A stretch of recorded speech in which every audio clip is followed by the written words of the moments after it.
Good morning, everyone. Hello, Golden Dag and Diagwich. Welcome to the European Digital Motorsports Championship, the Cup, of course.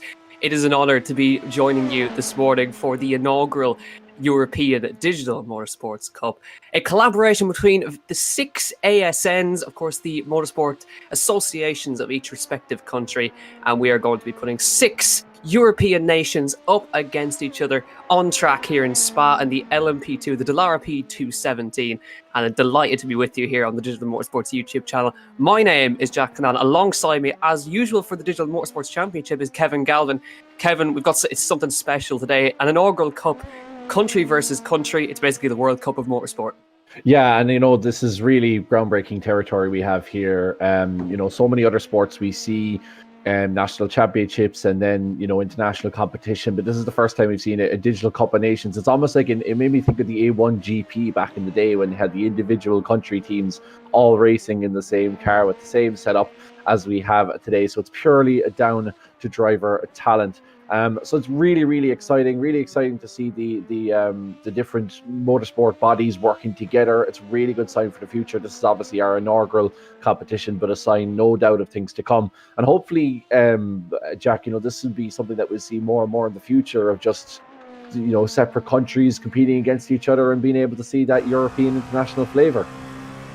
Yeah, now, of course, if you're unfamiliar with what is happening, of course, 6 different countries up against each other on track. Guys are currently in qualifying, and we're looking, of course, we have our own boys in there, Team Ireland, being represented very well today. Some guys that you'll, of course, know from the Digital Motorsports Winter Series in the USF 2000, of course, so you're going to be very familiar with these lads, of course, one of them being, we're looking at right now, Keith Dempsey, of course, the Dempsey brothers being on one team, so Keith and Peter sharing a car today. Of course, there is a driver swap involved in this one as well, so they have to share the driving duties between themselves. So a really strong team lineup for Team Ireland. And of course, the other countries that are involved, of course, we can't forget them. We have Team Denmark, Team Norway, Team Poland, Team Iceland, and Team Germany also involved in this one as well. So plenty to go. And of course, don't forget, of course, we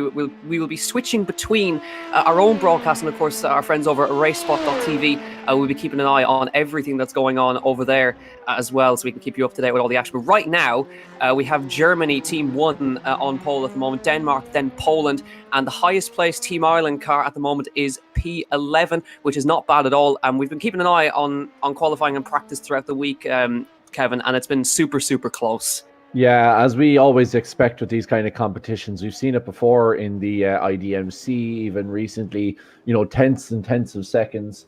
As we see here, the difference, there's 2 tenths of a second between Team Germany 1, that is driven by Lauren Heinrich, and then Poland Team 3, which is Przemysław Lemenak. So it's some really good drivers here. As we say, we have the best of the best.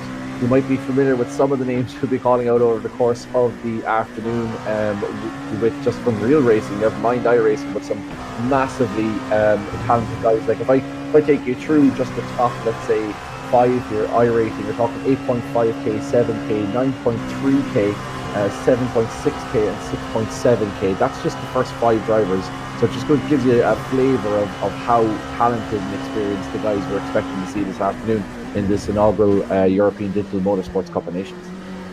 Absolutely. We're just looking at Andre Melkers in the number 10 car. Of course, he's currently P10. Well, actually, he's the number 26 car, sorry, for Team Germany 5. Comes across the line, gets himself up to 6th place, only 4 tenths off the pole position right there. So it's currently Team Germany. that are currently on the pole position for now. But that, of course, doesn't mean too much in a 90-minute race. But even so, you want that track position as best you can. It's currently Team Ireland 2 that are the highest placed car. Team Ireland 4 and then we have a couple of others to go through as well. But the highest placed car currently being driven by Oscar Mangan, who is, of course, previous champion in Digital Motorsports in the Porsche Cup back in the day, and fantastic karter as well from Dublin. So he's driving that car in qualifying today. We're looking at Bartolomej Marecki for the Team Poland car as well. Team Poland, very strong lineup as well. Plenty you might recognise as well.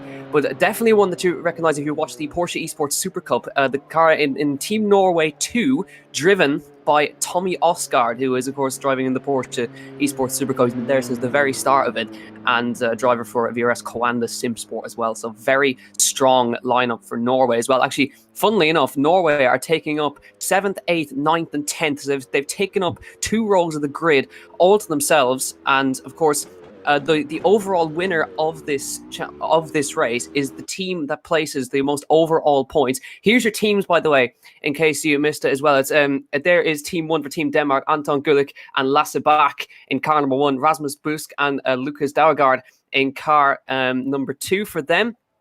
And then Fredrik Jørgensen and Bastian Bus in car number 3, Matthias Dahl and Matthias Jensen car number 4, Kevin Nielsen and Kasper Lund in car number 5, and have a look at that car 6, Lasse Sorensen and Nicky Thiem. Yes, Nicky Thiem, the Aston Martin factory driver, taking up car number 6 there. Just below, there's our lads, Team Ireland. Then car number 1 for those is Alex Dunn and Shane Burke, of course, Jordan Kelly and Oscar Mangan in car number 2 for Team Ireland. Niall Murray and Nicky Meredith sharing car 3. Dave Maguire and Jonathan Brown sharing car 4.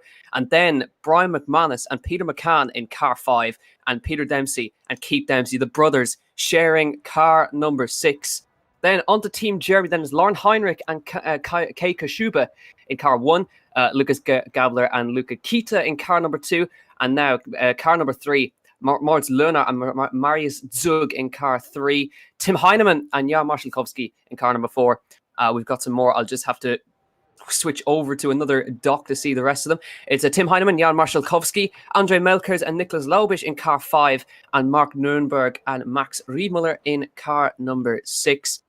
Then just 2 more now. We have, of course, Team Norway with Jarl Tyne and Dennis Olsen in car 1, Tommy Osgaard and Sindre Setsas in car 2, and then Anders Mire and Harvard Cullen in car 3, Oscar Bixford and Emil Heyerdahl in car 4, Ola Steinbraten and Glenn Key in car 5, and Kenneth Gulbrandsen and Marius Nakin in car 6. Then Team Poland, of course, very strong lineup for Poland. It's Maciej Młynek and Jakub Widerka. Nikodem Verbisky in car 2 and Bartolomej Marecki in car 2. Przemysław Lemonak and Dominic Blair in car 3. Bartosz Grozek and Damian Lempart in car 4. And then Mateusz Tiszkiewicz and Konrad Zerebic in car 5. And Martin Skripczak and Piotr Jagodzinski in car 6. And finally, Team Iceland, believe it or not, Team Iceland, who, of course, are, fielding a lineup as well. We have Karl Torritsen, Hugni Ingimarsson in car 1, Håkon Jökulsson and Geir Loye Thoresen,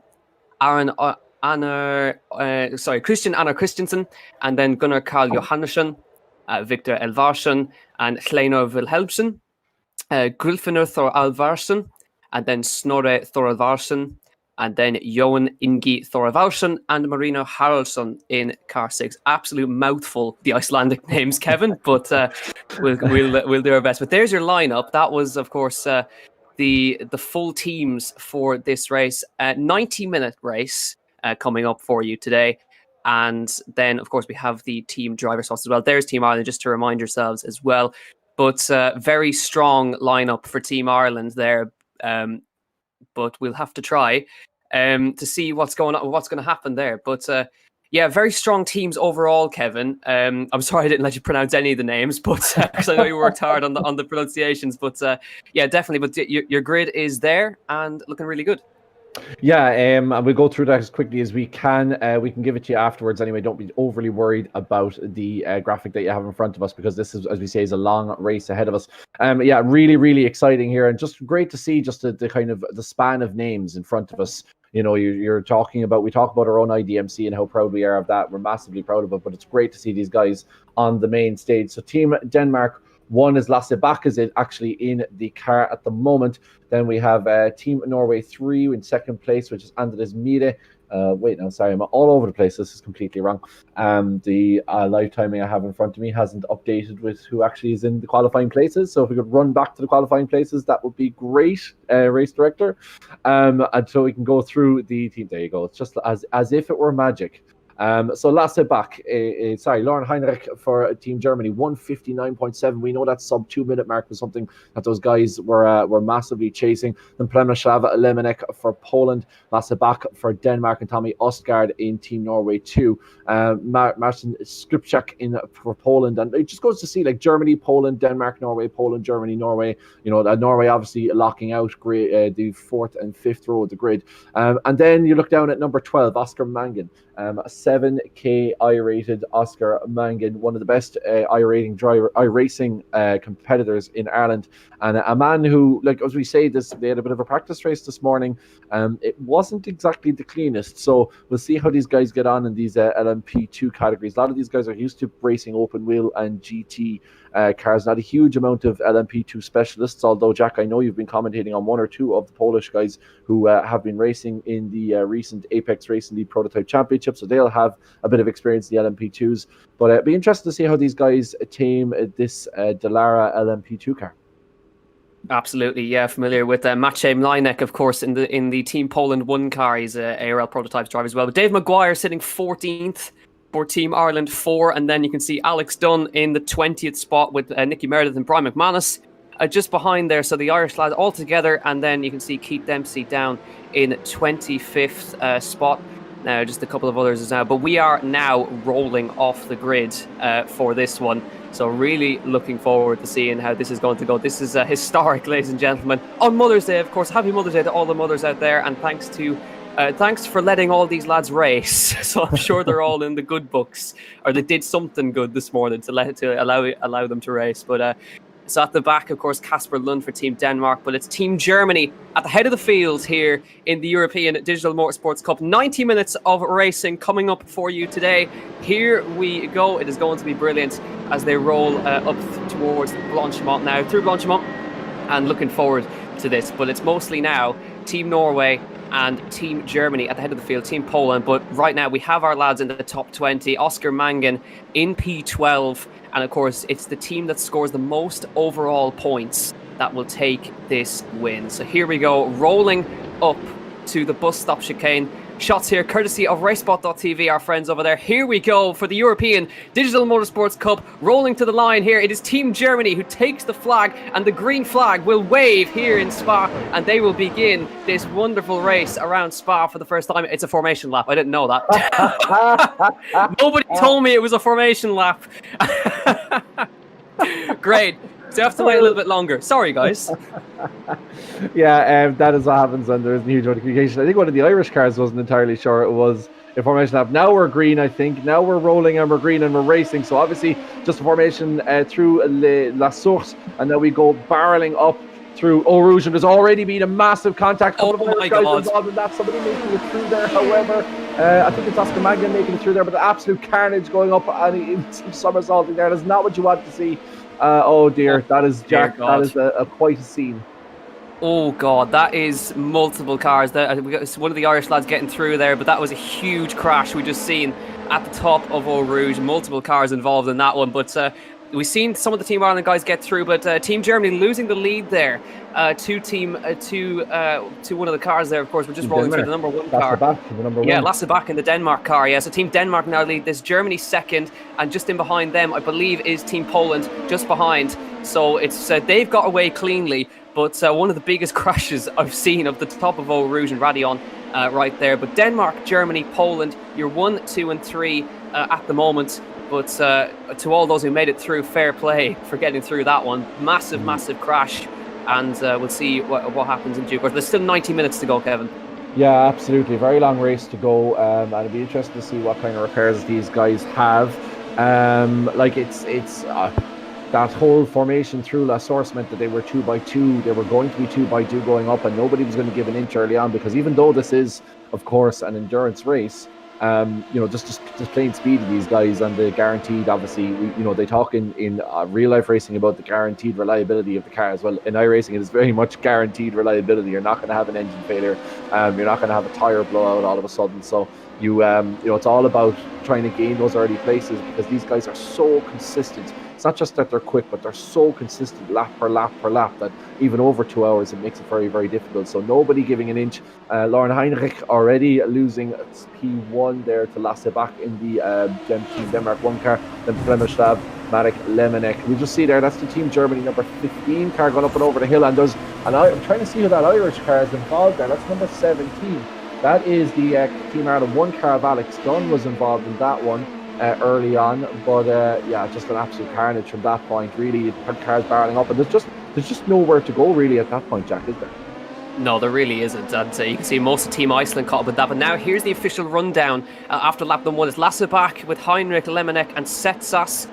You can see now, I believe Oscar Mangan and that other car was caught up in that as well. So Brian McManus, highest placed Team Ireland car at the moment, P13. He sits in, so good job from Brian to get that car up to outside the top 10. But you see Denmark, Germany, Poland, and then Norway, Poland, Germany. So it's a full reversal nearly up there. But you can see most of the Team Germany cars in that top 10. Team Norway and all Team Denmark together. Nicky Team there, 14th. Dahl and Boost together in that Denmark car as well. But we have our lad Brian McManus in 13th at the moment, in a good spot right now. And of course we have the driver swaps to come later on. So it'll probably settle down a little bit now in this early phase because, well, actually more than 90 minutes, of course, the 2-hour race. But you still, of course, you have to settle down into a rhythm right now. You can't afford to be fighting too much. And of course, it's all about team points at the end. So you'll want to try and make sure that you get every car across the line. But it's a shame mostly for Team Iceland right there. I think the majority of their team was caught up in that early incident, as well as Team Ireland as well. But we'll carry on and we'll see. I think we might have it on board here of Nicky Meredith. So just waiting to see. We might have it on board of Nicky Meredith's view of that one because he was caught up in it as well as Alex Dunn. So we're just going to take you through here. Meredith is there. You can see a Team Germany car on the outside coming up ahead of him. They head up through Eau Rouge and then Radion, and then you just see the smoke appearing and nobody lifts off.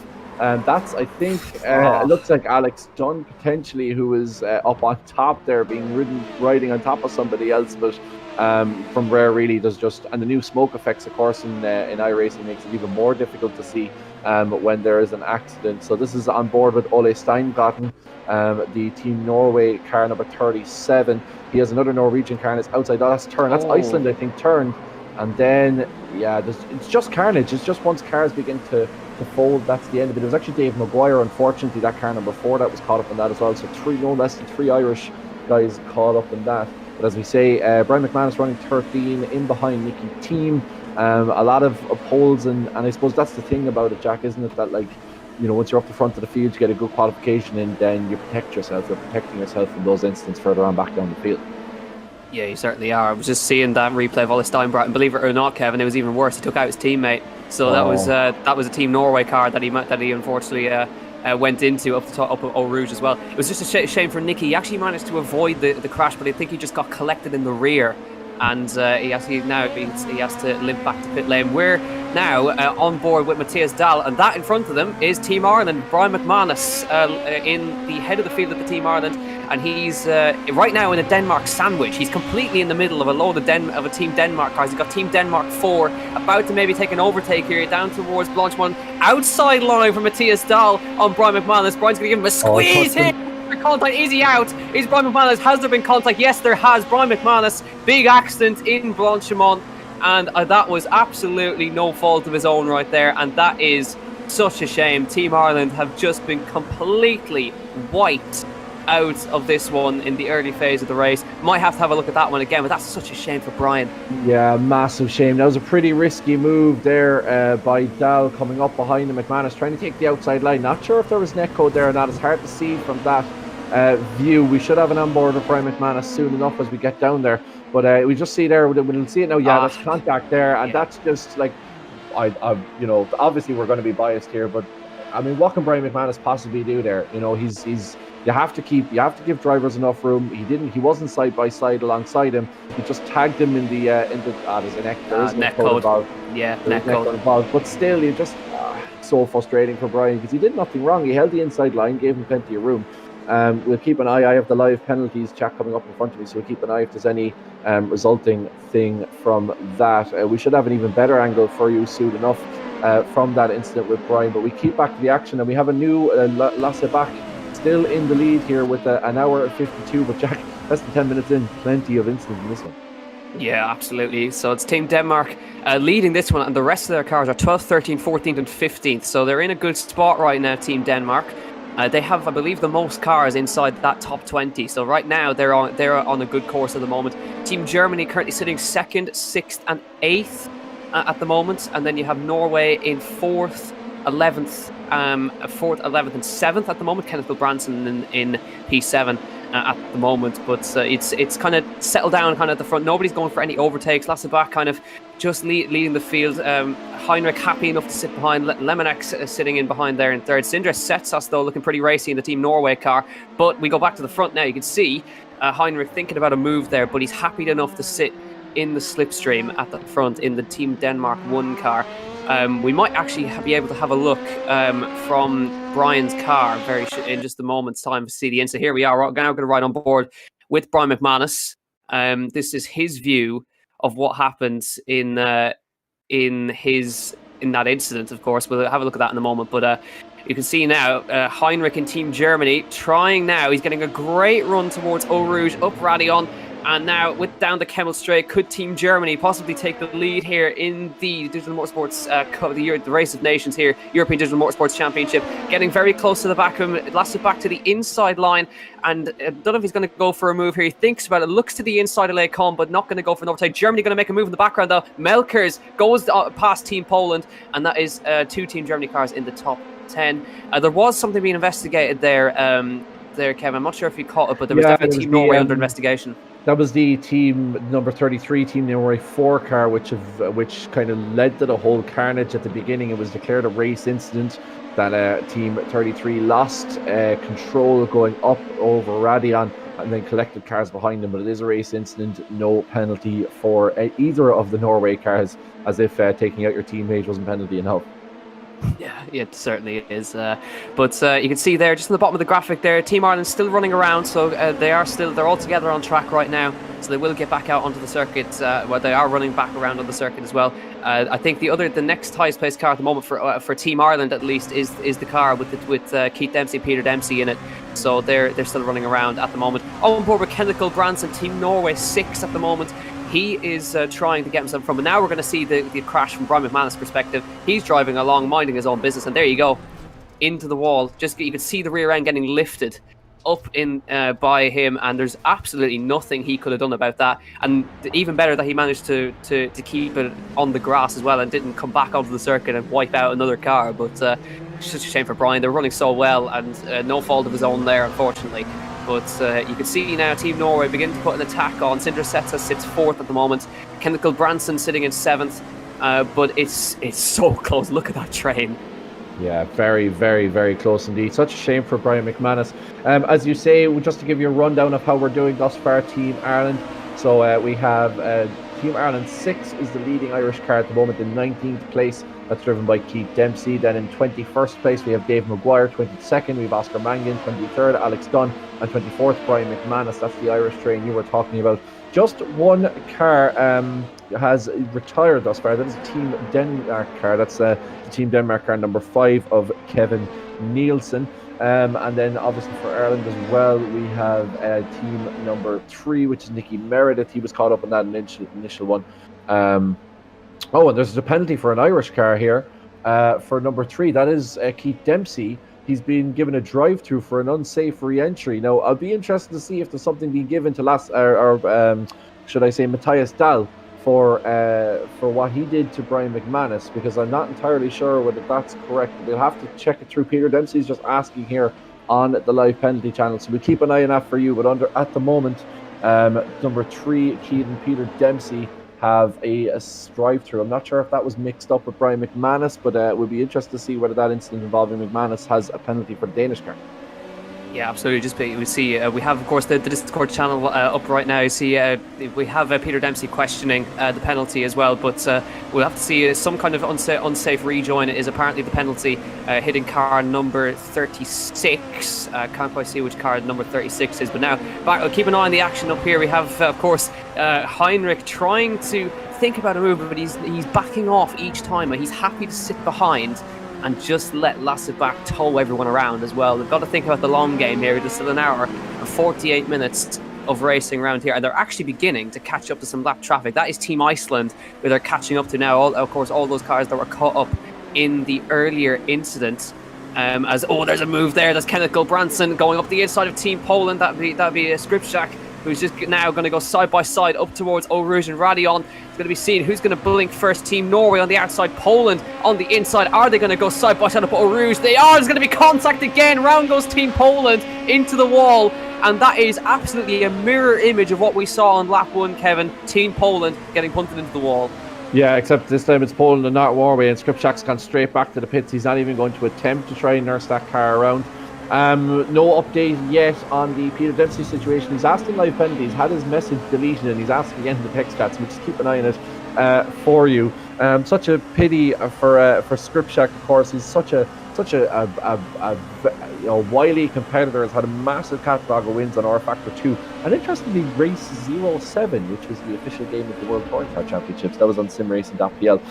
Actually a professional truck driver in real life, so maybe going too wide isn't exactly his speciality, but I'm not entirely sure if there's much he could have done there. We'll see if we can get a replay of that incident, but it looked like, yeah, it was we're a bit late there on it. But it will be interesting to see whether there will be Sid Sindre Setsas, I think, was involved in that for Team Norway, whether it will be it's Jari Tainen, Jari Tainen is Team Norway 1 car that was involved in that, so it'll be interesting to see whether he gets anything from the stewards. We haven't heard anything from them since announcing that Ireland will have a drive-through for car number 6. Of course, that is Keith Dempsey's car, currently running 18th. I think they're trying to get confirmation from that, because I'm not entirely sure whether that's, of course, as we say, at the moment we're in lockdown and everyone has to socially distance, but there's no reason why in future years it couldn't be held at a venue and to make it into a big festival, a 2-day festival or a 3-day festival. The scope for this competition is absolutely smashing, and what you're seeing here really is kind of, the first inaugural version of it, as I think we're about to go back on track again, Jim. Yeah, absolutely. Apologies for those issues. We had a bit of a stream crash as we're all trying to work from home here, but Niall's working hard in the background on this, so we should be back up and running. So we should be seeing the action once again. But there's been absolutely no change at the head of the field apart from a move for third place. We have Lemonak ahead of Setsas now in this one, so they've just moved in front of Team Poland, moves to third in front of Team Norway. So plenty still to come, but it's still Lasse back at the head of the field, on board now with Nicky Team, and as you mentioned, it's fantastic to have him involved as well. He's himself and Lasse Sorensen, of course, sharing a car in this one, and Nicky Team, of course, vastly experienced endurance racer, a factory Aston Martin driver as well. Has a link with, of course, with Team Ireland as well. Ireland, a small one at that, but of course was teammates with Charlie Eastwood as well in Aston Martin. So we're going to keep an eye on that as well. But you can see now that Team Germany car is sitting in behind, but they're literally bumper to bumper at the moment. And we're actually, Alex Dunn made a good point as well. These cars are very easy to bump draft in, so we don't be surprised if we get to a point where we see some of this. And now we get a race control penalty. Team Denmark 6 drop back 7 positions for causing a collision in this one. So Team Denmark 6. What now is that for the contact? I think that is the car that sent Brian McManus around, the Team Denmark 6 car. So that could be that for that one. I have to check exactly which car that is. But we'll see. I don't think so. I think that's actually that's the car. That's the Nicky Team car. Team Denmark 6. That's Nicky Team's car that's running currently in 7th. A huge accident. That was going into Lake Com. That's kind of Gulbrandsen involved there. And was it Busk? Is it Bastian Busk or Rasmus Busk involved in that? I think it could have been, but a great save by Gulbrandsen, I have to say. His full 360. Let's have a look at this again. It got a bit crazy. in this one now. So that was Team Denmark into the back of them, and I think that actually was Nicky Thiem hitting the back of Team Norway 6. Kenneth Gulbrandsen gets it back on again, did a full 360, took to the escape road, rejoined properly, but it got a bit out of hand right there. But that moved Moritz Lerner in the Team Germany car up a position. So Gulbrandsen drops now to 14th place. So they've managed to at least keep going, but there was contact. I believe that was the Nicky Thiem car that went into the back of them there. So they could be in even more trouble after that one. So we'll have to see. Yeah, it is indeed. Look at this, and just completely missed his braking point there, Nicky Thiem. I think he was trying to. I think he was trying to find the braking boards and realised that the cars in front were checking up and tried to avoid, but unfortunately there was a Team Norway car in the way. But at least the Team Norway car was able to keep going. Yeah, absolutely. And I suppose we know that Nicky has been critical of the iRacing. Oh no! He's involved again there. Is it Gulbrandsen again? Oh dear! Is that retaliation, again? Kevin? Is that retaliation? We'll have to see. That looks like it's on the come again. I'm not sure if that's the same incident we're looking at. It's a little bit interesting. Gulbrandsen now has gone all the way down to 16th. The team in 17th. We're on board at the moment with. Is it? It's hard to tell. You can't even tell who we're on board with at the moment. We're watching 3 nations barrel their way down in towards Eau Rouge anyway, and the change in the lead. Lassebach had taken over from Permishlav Lemenek, but it looks like Lemenek has taken the lead from back. He has. Yeah, Team Poland take the lead now, and I think that might have actually been a double overtake for Team Poland there, because they were sitting 3rd, and now go to the lead. So Lemenek has had enough of sitting in the train. He now leads for Poland. So Lassebach moves to 2nd now, and then Heinrich and Melker, so the 2 Team Germany cars, 3rd and 4th at the moment. So I was just looking as well. The Team Norway car with the rear suspension damage, crabbing down the straight as well. Now we might be able to see. So there you go. That was we're having a look at now. Look at that double overtake for Lemenek. What a run he got as well. How about that? Great overtake from Team Poland. Yeah, smashing stuff from Lemenek. And just a word, Team Denmark 6.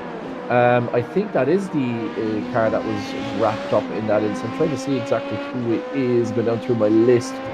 Team Denmark 6, that's Nicky Thiem's car. That's been given a drive-through for causing an accident. That was obviously the incident with Gulbrandsen. We still have no word on Keith Dempsey, by the way. I've asked on a few different channels, but nothing coming from race control yet as to whether he is indeed getting a drive-through penalty or not. But I don't think they've pitted yet. But Nicky Thiem currently in the pits serving that drive-through penalty. Yeah, so you can see this is the Nicky Thiem car now limping back to the pit lane as we now believe now this is Heinrich at the head of the field, of course. Well, he's sitting in 3rd, but that is the Lassebach car in front of the Team Denmark number 1. So they're fighting for position. Lauren Heinrich sitting in the 1st Germany car as well, Team Germany 1. But you can see now Lemenek is building a small lead right now, but now they've eventually now caught up to the back of that Team Iceland car, which is a lap down and was caught up in that early instant. But does Lauren Heinrich now go for an overtake on Team Denmark? Oh, that's very close down the Kemmel Straight, but Lauren Heinrich slipstreams himself past Team Germany number 1, move into 2nd place. But now there's a bit of lap traffic as well, but Lemenek has cleared it, but he seems to now have some good pace. He's opening the gap out now. I know the drivers were talking about fuel saving, but it seems now Lemenek has done enough of that and he's pushing flat out now.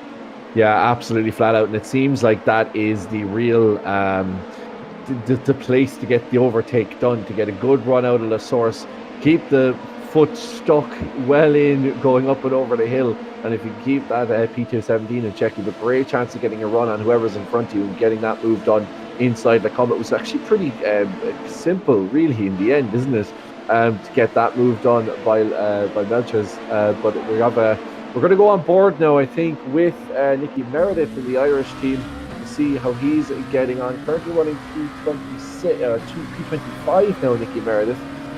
He was probably running P26, but I think he's gone ahead now of an Icelandic car in the pit, so he's gone into P25 now, Nicky Meredith, and I suppose an unfortunate start really for him. Yeah, it really was. He very nearly got himself away from that accident, but he unfortunately just got hit in the rear there. But they're still lapping around at least. And Nicky Meredith, of course, driver for Turn 3 Motorsport as well, veteran in the championship as well. But at least the cars are still running. There's still loads of time left in this race as well. There's still over an hour and a half left, so they can still get something out of this one. And they're actually trying to catch up to the back of the second Team Iceland car, which is next up. So there's still positions to be gained for that car as well. So we'll see if Nicky can get himself up to the back of them as well. But you can see him there on the bottom left. He's fully concentrated. Yeah, absolutely, and he's half a second quicker than Håkan Jokusson in the last lap. Nicky was running Nicky was running a 2:01.7 and Jokusson running a 2:02.3. So time yet for Nicky Meredith to get back in it and try and join the huge train of Ireland cars. It's P17 all the way to P21 is all Irish cars. So Nicky just trying to, I suppose, catch up with the rest of the Irish pack that seems to be running there. Yeah, and he's doing a good job at that right now. We just saw at the tail end of it, Lasse Bach getting back in front of Lauren Heinrich for second place. But Lemonek, you can see him, he's just about building that just over a second gap in front. So the Team Poland car gapping them, and you can see these two have broken away as well. But at the same time, crucially for this team's championship, of course, Team Germany, 3rd, 4th and 5th now. You can see Melkers has moved into 5th, ahead of Sindre Setsas in the Norway car. So this is good stuff from Team Germany working hard. Their other cars are 14th and 15th at the moment, so they're all in the top 20. But it's Poland car 3, Denmark 1, Germany 1, and Germany 3 are your guys battling for the head of the positions. But now they're all catching up to the back of these Iceland cars who are working together. Of course, basically all of them crashed at the top of Eau Rouge because they were starting near the back of the field, and unfortunately they got caught up in the incidents at the moment. So I think another position gain for Team Ireland. They're kind of running in 17th now, I think, is the highest placed car. So they're actually not far off here right now. If they can keep going at the current pace, they might actually still be able to get a good result out of this. Team Iceland getting well out of the way there, fighting for position. But Team Poland leading this one at the moment, doing an excellent job. But Team Germany seem to be in the best position at the moment. Yeah, Team Germany in a very strong position, 3 in the top 5. Lauren Heinrich, who of course qualified P1 for this race, Andre Loder, and I'll see if I can get my names here. Moritz Lohner, sorry, should I say, and Andre Melches there. So yeah, very, very strong field. Even and then Sindre Setsas behind him. He's actually the only pro license as far as I can see here on the list, which is actually quite interesting. So we'll talk Tommy Oscar pro license. But as we see action back on track, and there's plenty going on. That's the number 1 car. That's Lasse Bach in behind Lauren Heinrich, going into Brussels.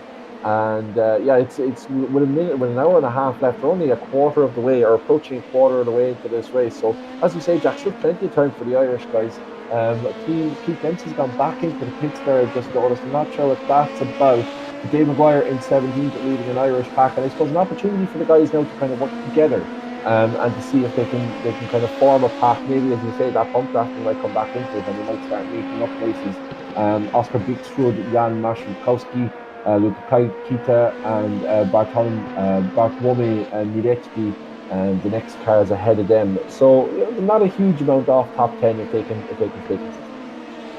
Yeah, there's still plenty of opportunities here. Still good stuff. The lads have worked hard to get back up. There is Keith Dempsey just coming through the pits. Of course, we're using the full endurance pits, which is it's an absolute age to get through when you get through to this one. So they have to take the normal pit entry and then go all the way up to Eau Rouge. So Keith Dempsey back in the pit lane for another one's positive damage. But here is Rasmus Busk in Team Denmark, just getting past Team Iceland. Who are a lap down, of course, and there he's trying to get up to the back of the Team Norway car of Mire in P10. So the tail end of the top 10 right here that we're looking at and battling for. But we're trying to keep our eye on everything. But it's great to see so many nations out on track. We have about half an hour gone in this race, and of course they're just having a look there. There's Keith Dempsey, Team Ireland 6. Yeah, still have no idea. Is this a driver change? Is this a pit stop? I mean, one of the frustrating things I think for both Dempsey's and ourselves is that there's been absolutely no word from race control about that penalty. So it would have been great to have heard from race control about that, but a couple of drivers asking questions and silence from race control thus far. So it'll be interesting to see if they do come back to us, because it's hard to know what's going on track. There's so much going on track without communication from race control. So there, we're on board. We're with Oscar Mangan now, and a bit of an Irish train. He's Dave Maguire behind him, and it's a real pity for Dave Maguire because he actually qualified reasonably well. And I know that Dave's been absolutely flying, of course, in the IDMC winter season. That's an association with Motorsport Ireland and Digital-Motorsports.com, and he was doing really, really well in that. And I was really excited to see how he'd get on here, but he was just caught up in that early instance. As we're with him now, going down after they come into Bruxelles. But as you can see, Oscar Mangan, Dave Maguire, Brian McManus, Alex Dunn, all together, all reasonably within a good amount of time of each other. So Brian McManus now we're on board with. Oh, it's Alex Dunn we're on board with. And we can see there's about maybe 10-15 seconds between those guys. So yeah, it's a bit of an Irish train there developing as track temperatures are beginning to increase this morning here at Spa. Yeah, absolutely. But yeah, it was a shame for Oscar as well. Oscar qualified really well, 12th, and was caught up in that instant as well. So he's pushed it. They've made it back up to 17th, and they've got a bit of time to make up now, about 20 odd seconds up to the back of the Team Norway car. But that 20 seconds is actually up to the back of this big long train that we're looking at right now. Of course, we're looking at the close to the lead battle right here. Of course, this is one of the Team Germany cars. Of course, this is I think. Yeah, it is definitely Team Germany on the back. Yeah, it is on the back of Lemonek, I think. This is the battle for first. It is indeed, yeah, well spotted. It's of course Team Poland leading this one, but Heinrich's suddenly found some pace out of nowhere. Lasse Bach has disappeared completely off this one, and now Team Germany about to try and take the lead. Defensive put up by Team Poland, but Germany not looking like they're going to go for an overtake here. Happy to sit behind once again and stick in that slipstream of Team Poland. But Lasse Bach, he was right on the tail there, but he's dropped back, you can see, into the clutches of the other Team Germany cars, and Mart Lerner in P4 and Andre Melkers in P5. So they're about to get attacked here, but Team Germany are beginning to gang up on everybody now. Yeah, absolutely, and it's really, I'm very, very surprised. I'm very impressed, should I say, by Przemysław Lemonek. I mean, he's only 16, one of the youngest drivers on the grid. Currently competing in the VCO Pro Series and the BMW Sim GT Cup, but really showing great composure here with Lauren Heinrich all over the back of him. Heinrich, of course, is a pro driver as well, so it's great to see such I suppose, what's the word I'm looking for? Composure, ironically, is the one that I'm looking for, and I couldn't find the word. Up the front by Przemysław Lemonek, and he looks reasonably comfortable. I know Lauren Heinrich is making ground down the straight, down the Kemmel Straight. But other than that, Lemonek seems to be holding them off reasonably well, and there's a good 4/10 gap between those two cars in first and second place. Yep, so Lemonek had the gap, but now possibly fuel saving, but Heinrich could have been doing the same thing as well. So there's a little bit of strategy at play in these races as well. We still have to get to the pit stop phases as well for the driver swaps. I'm sure we're probably not going to get that for at least another until we get to the hour mark, I would imagine. When we can do that. A little bit of weaving going on by Lemonek there, just trying to break the slipstream just a small bit as they head into La Source once again, and possibly a little bit wide from the Poland car there as well. And funnily enough, they're actually catching up to one of the Team Germany cars in front a lap down. So they were caught up in the earlier incident as well. But great run up Eau Rouge from Team Germany. Are they going to go for it now? A little bit of a weave put on by Poland right there as they come down the Kemmel Straight. But it doesn't look like Heinrich's going to go for an overtake right now. Still happy to sit behind and use the slipstream to his advantage.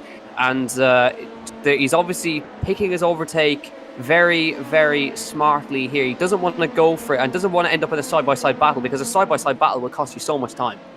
Yeah, absolutely. That's the thing, you see, and they have such a gap with Lasse Bach behind them as well. There's a good almost 2-second gap behind Heinrich to Lasse Bach at the moment. So these two, even though I know that for Lauren Heinrich, he has Lerner and Melchers behind him, so he has teammates. So I suppose for Heinrich, he'll be hoping that Moritz Lerner and Andre Melchers can start putting the pressure on Lasse Bach and start just holding him back, which will then release Heinrich to properly go at Przemysław Lemonek. But for the Germans, they're in a fantastic situation, as we say at the moment. Lemonek obviously leading for Poland, but the next one down then is number 9, Maciej Mionek, who, as you say, Jack, we might talk about him for a bit. He's one of the very few drivers here that does have a good bit of experience driving prototypes. Yeah, he certainly does. He's in the Apex Racing the Prototype Championships, which is actually a championship that I commentate. So, yeah, Maciej Mlinek is certainly in there. His teammate Jakub Widerka as well.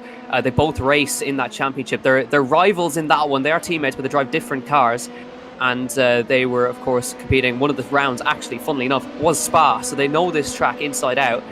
We just saw the team standings in the bottom right corner. Team Germany currently live standings are on course to win this one. Team Ireland currently 5th in the standings, but they can certainly make up some more time in that one. Team Iceland are the last team, but Team Ireland, since they're all together on the circuit, that's helping them out with the points. So still plenty can happen in this race. But Team Germany currently with close to 500 points at the moment are on course to take this one, but there's still an hour and 25 minutes of racing. Yeah, and it's that's the thing, as you say, Jack. It's about staying together, it's about working together as a team. As we look at Lauren Heinrich now, still on the front of Premysław Lemonek, and they're coming up to lap traffic here, I think.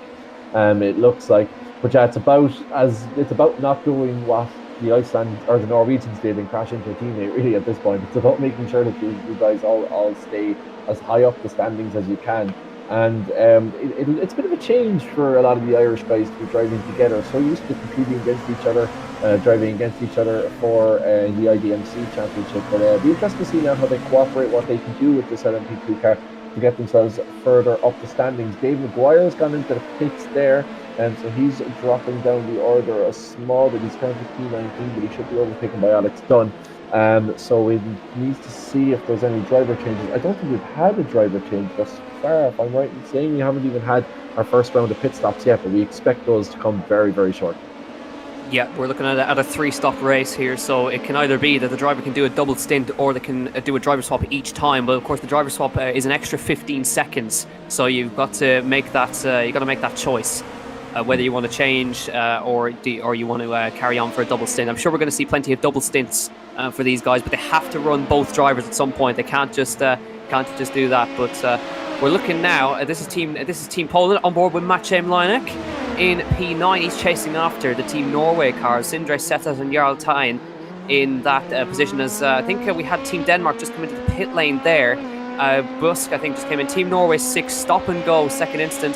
Hits the rear of 29 on braking, so Team Norway 6 are going to be receiving a penalty, and in comes indeed, that is the Team Denmark car. That was, I believe, Rasmus Busk coming in. There's a couple of cars coming in actually, so I think this could be our first round of official pit stops. Yeah, I think we're going into the pits now. That Team Iceland car was Kenneth Goldbranson that received that was the potential retribution for the incident involving Nicky Team. But yeah, we're just drive-through penalties more than pit stops. It looks like it seems like a whole host of drive-through penalties are being done here at the moment. So we're just trying to see. That's number 28. That is the Team Denmark 4 car. So we have Team Denmark 2, Team Germany 4, Team Denmark 4, Team Norway 4, Team Poland 6, and Team Ireland 5, who are all in the pits at the moment. So the Team Ireland 5, of course, is Brian McManus's car. Not entirely sure what that is, but you just seen Oscar Mangan's profiting there. He's gone way up the standings in the 12th position. Not entirely sure what that exactly was about. We're trying to see if we can get eyes on Oscar Mangan, but he's gone up into 12th position. So Ireland are working their way up the order. Yep, that's the thing. As courtesy of these pit stops, you'll see these guys coming in. So we have Dauergaard, I think Marshalkovsky's come in. Dahl has come in for Team Denmark as well. So there's a number of pit stops. I believe these are scheduled. So you can see they've taken the stop. They've moved on. So they're moving out of the pit lanes right now. But that is our first official round of stops. But Oscar Mangan for Team Ireland, he's back into exactly where he started. He started 12th. There's Alex Dunn, 14th now for Team Ireland. So the pit stop's still yet to come. But remember, a couple of these guys would have had to take pit stops for damage. They might have a bit of extra fuel that they can actually use to go further into this one. As we see now, this is still our lead battle at the moment between Heinrich and Lemonek. As we see now, a couple of Team Germany cars. I think Moritz Lerner is coming to the pit lane. So yes, we are in the pit stop phases right now for these guys. But you can see how long the pit lane is. They can't use this pit lane. They have to use the endurance pit lane. But they're in a big train. Lasse back in the Team Denmark car, and he's got now both Team Germany cars behind him. So this has to be good pit stops. Yeah, it's all about the pit stop time. It's all about the entry and exit as well. And I suppose they're deciding to see what guys decide to take. Will they double stint tyres? Will they triple stint tyres? fuel saving, of course, was a big thing here. We heard Tommy Oscar talking about it earlier on. So yeah, it should be very, very interesting to see what the strategies are. We see that strategy coming into play, and although I know the heat races are fantastic in some ways for that close wheel-to-wheel action, I really like the strategy in this. I like the fact that teams have to work together. They have to devise a kind of a strategy, as we see number 25 car from Team Ireland. That is Team Ireland 5. That's McManus, yeah, coming out of the pits, I think. But it'll be interesting to see how that plays into things, and I suppose, yeah, we'll see if there's major changes. That contest between Bach, Melchers, and Lerner is very interesting, because if the Germans can get ahead of Bach, then that makes it really a huge difference. As it seems like we've had a change for the lead there, and it seems like Lauren Heinrich has taken the lead from Przemysław Lemonek. Yeah, we just saw the move on our screens for a moment there. It was, of course, them just slips down the straight. And I've just seen, I think, the Team Germany cars, I think, have managed to get in front of Lasse Bach. So they have managed to get that done. So Lerner moves in front, and that is a good move for Team Germany. Both cars out in front of Team Denmark, and they've taken a long stop right there. So this is a long stop for Lasse Bach.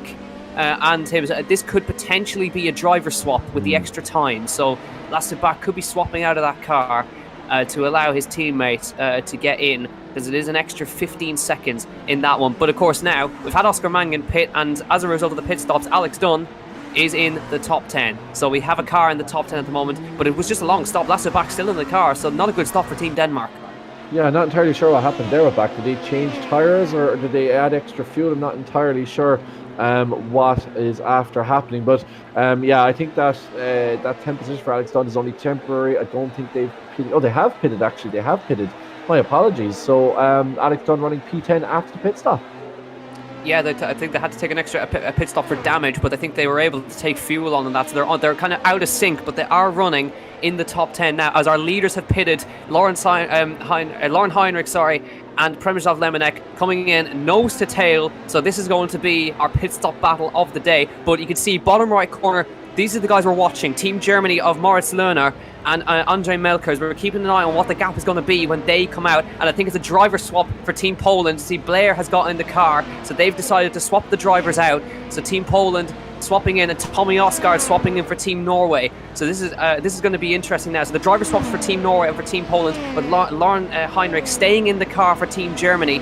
But this is going to be now a very interesting set of pit stops right now. Extra time in the pit stop for Team Poland, but now Team Germany, here they come, round La Source. Are they going to now slot in front of their teammate? No, Heinrich comes out, and it's a very good stop for Team Poland as well, as they come up and over the top of the hill, but it is going to be close with Lerner and with Melkers. Look at all those cars. There go Germany round the outside, and they've managed to jump Osgaard and a couple of others in the pit stops as they come down the Kemmel Straight, but they haven't managed to get in front of Blair. But it's Heinrich, Blair, Lerner and Melkers. Good strategy from the other two Team Germany cars. They've managed to get in front of that Osgaard car. Yeah, I'm surprised that was a driver change for Poland in amongst that. Dominic Blair getting into the car for Przemysław Lemonek. So I'm surprised that Poland haven't lost more time in that. They must be pretty pleased because as it stands, they're about 1.6 seconds behind Lauren Heinrich in Team Germany 1, and they've got their driver change done, whereas that number 13 car for Team Germany still has their driver change to do. That it was very, very interesting. So it seems like that pit stop, that supposed pit stop from Alex Dunn isn't actually a pit stop. He was just in to serve a penalty for 20 off tracks. 50 off tracks mean a drive through, but I think 20 off tracks, I tried to see where the 30 off tracks is stop and go, and 40 off tracks is disqualification. So maybe it was a pit stop. I'm getting a bit confused as to what our director here is the information is feeding us. But we're on board with Alex Dunn anyway. Number 9, 9th position, should I say? Car number 17. It's a pretty good run of it. Has Alex Dunn, one of the youngest competitors here on this grid, and a kid who has an awful lot of. He's going to the pits there now, so that will be his scheduled pit stop. Yeah, and you can see now, Team Denmark, Lasse Bach has ended up in 17th place, just in front of Oscar Mangan and Dave Maguire. So still some good points on for Team Ireland here, if they can just keep it together for the next hour and 20 to go in this race. So we can see now about 40 odd minutes is when we get to those stops. There's now Moritz Lerner has, I think, we might see it on the actual broadcast. Lerner's got the job done and got in front of Blair for that. So it's now going to be Team Germany 1 and 2 in this one, as we see Alex Dunn coming into the pit lane for his pit stop in Team Ireland 1. Now, of course, he's sharing the car with Shane Burke, I believe, who he's sharing the car with. So we'll see if he's going to swap in there. But there you go, Moritz Lerner into second. It is Germany 1 and 2 and 4 in this race. And just to update you on the last time we had the points, Team Germany on 492 points, Team Poland 372, Norway 369, Denmark 360, Ireland 270, Iceland 105. So still could be on here, Team Ireland, if they can maybe try and get a few positions on, but firmly in front of Iceland at least. But Team Germany are absolutely smashing it at the moment.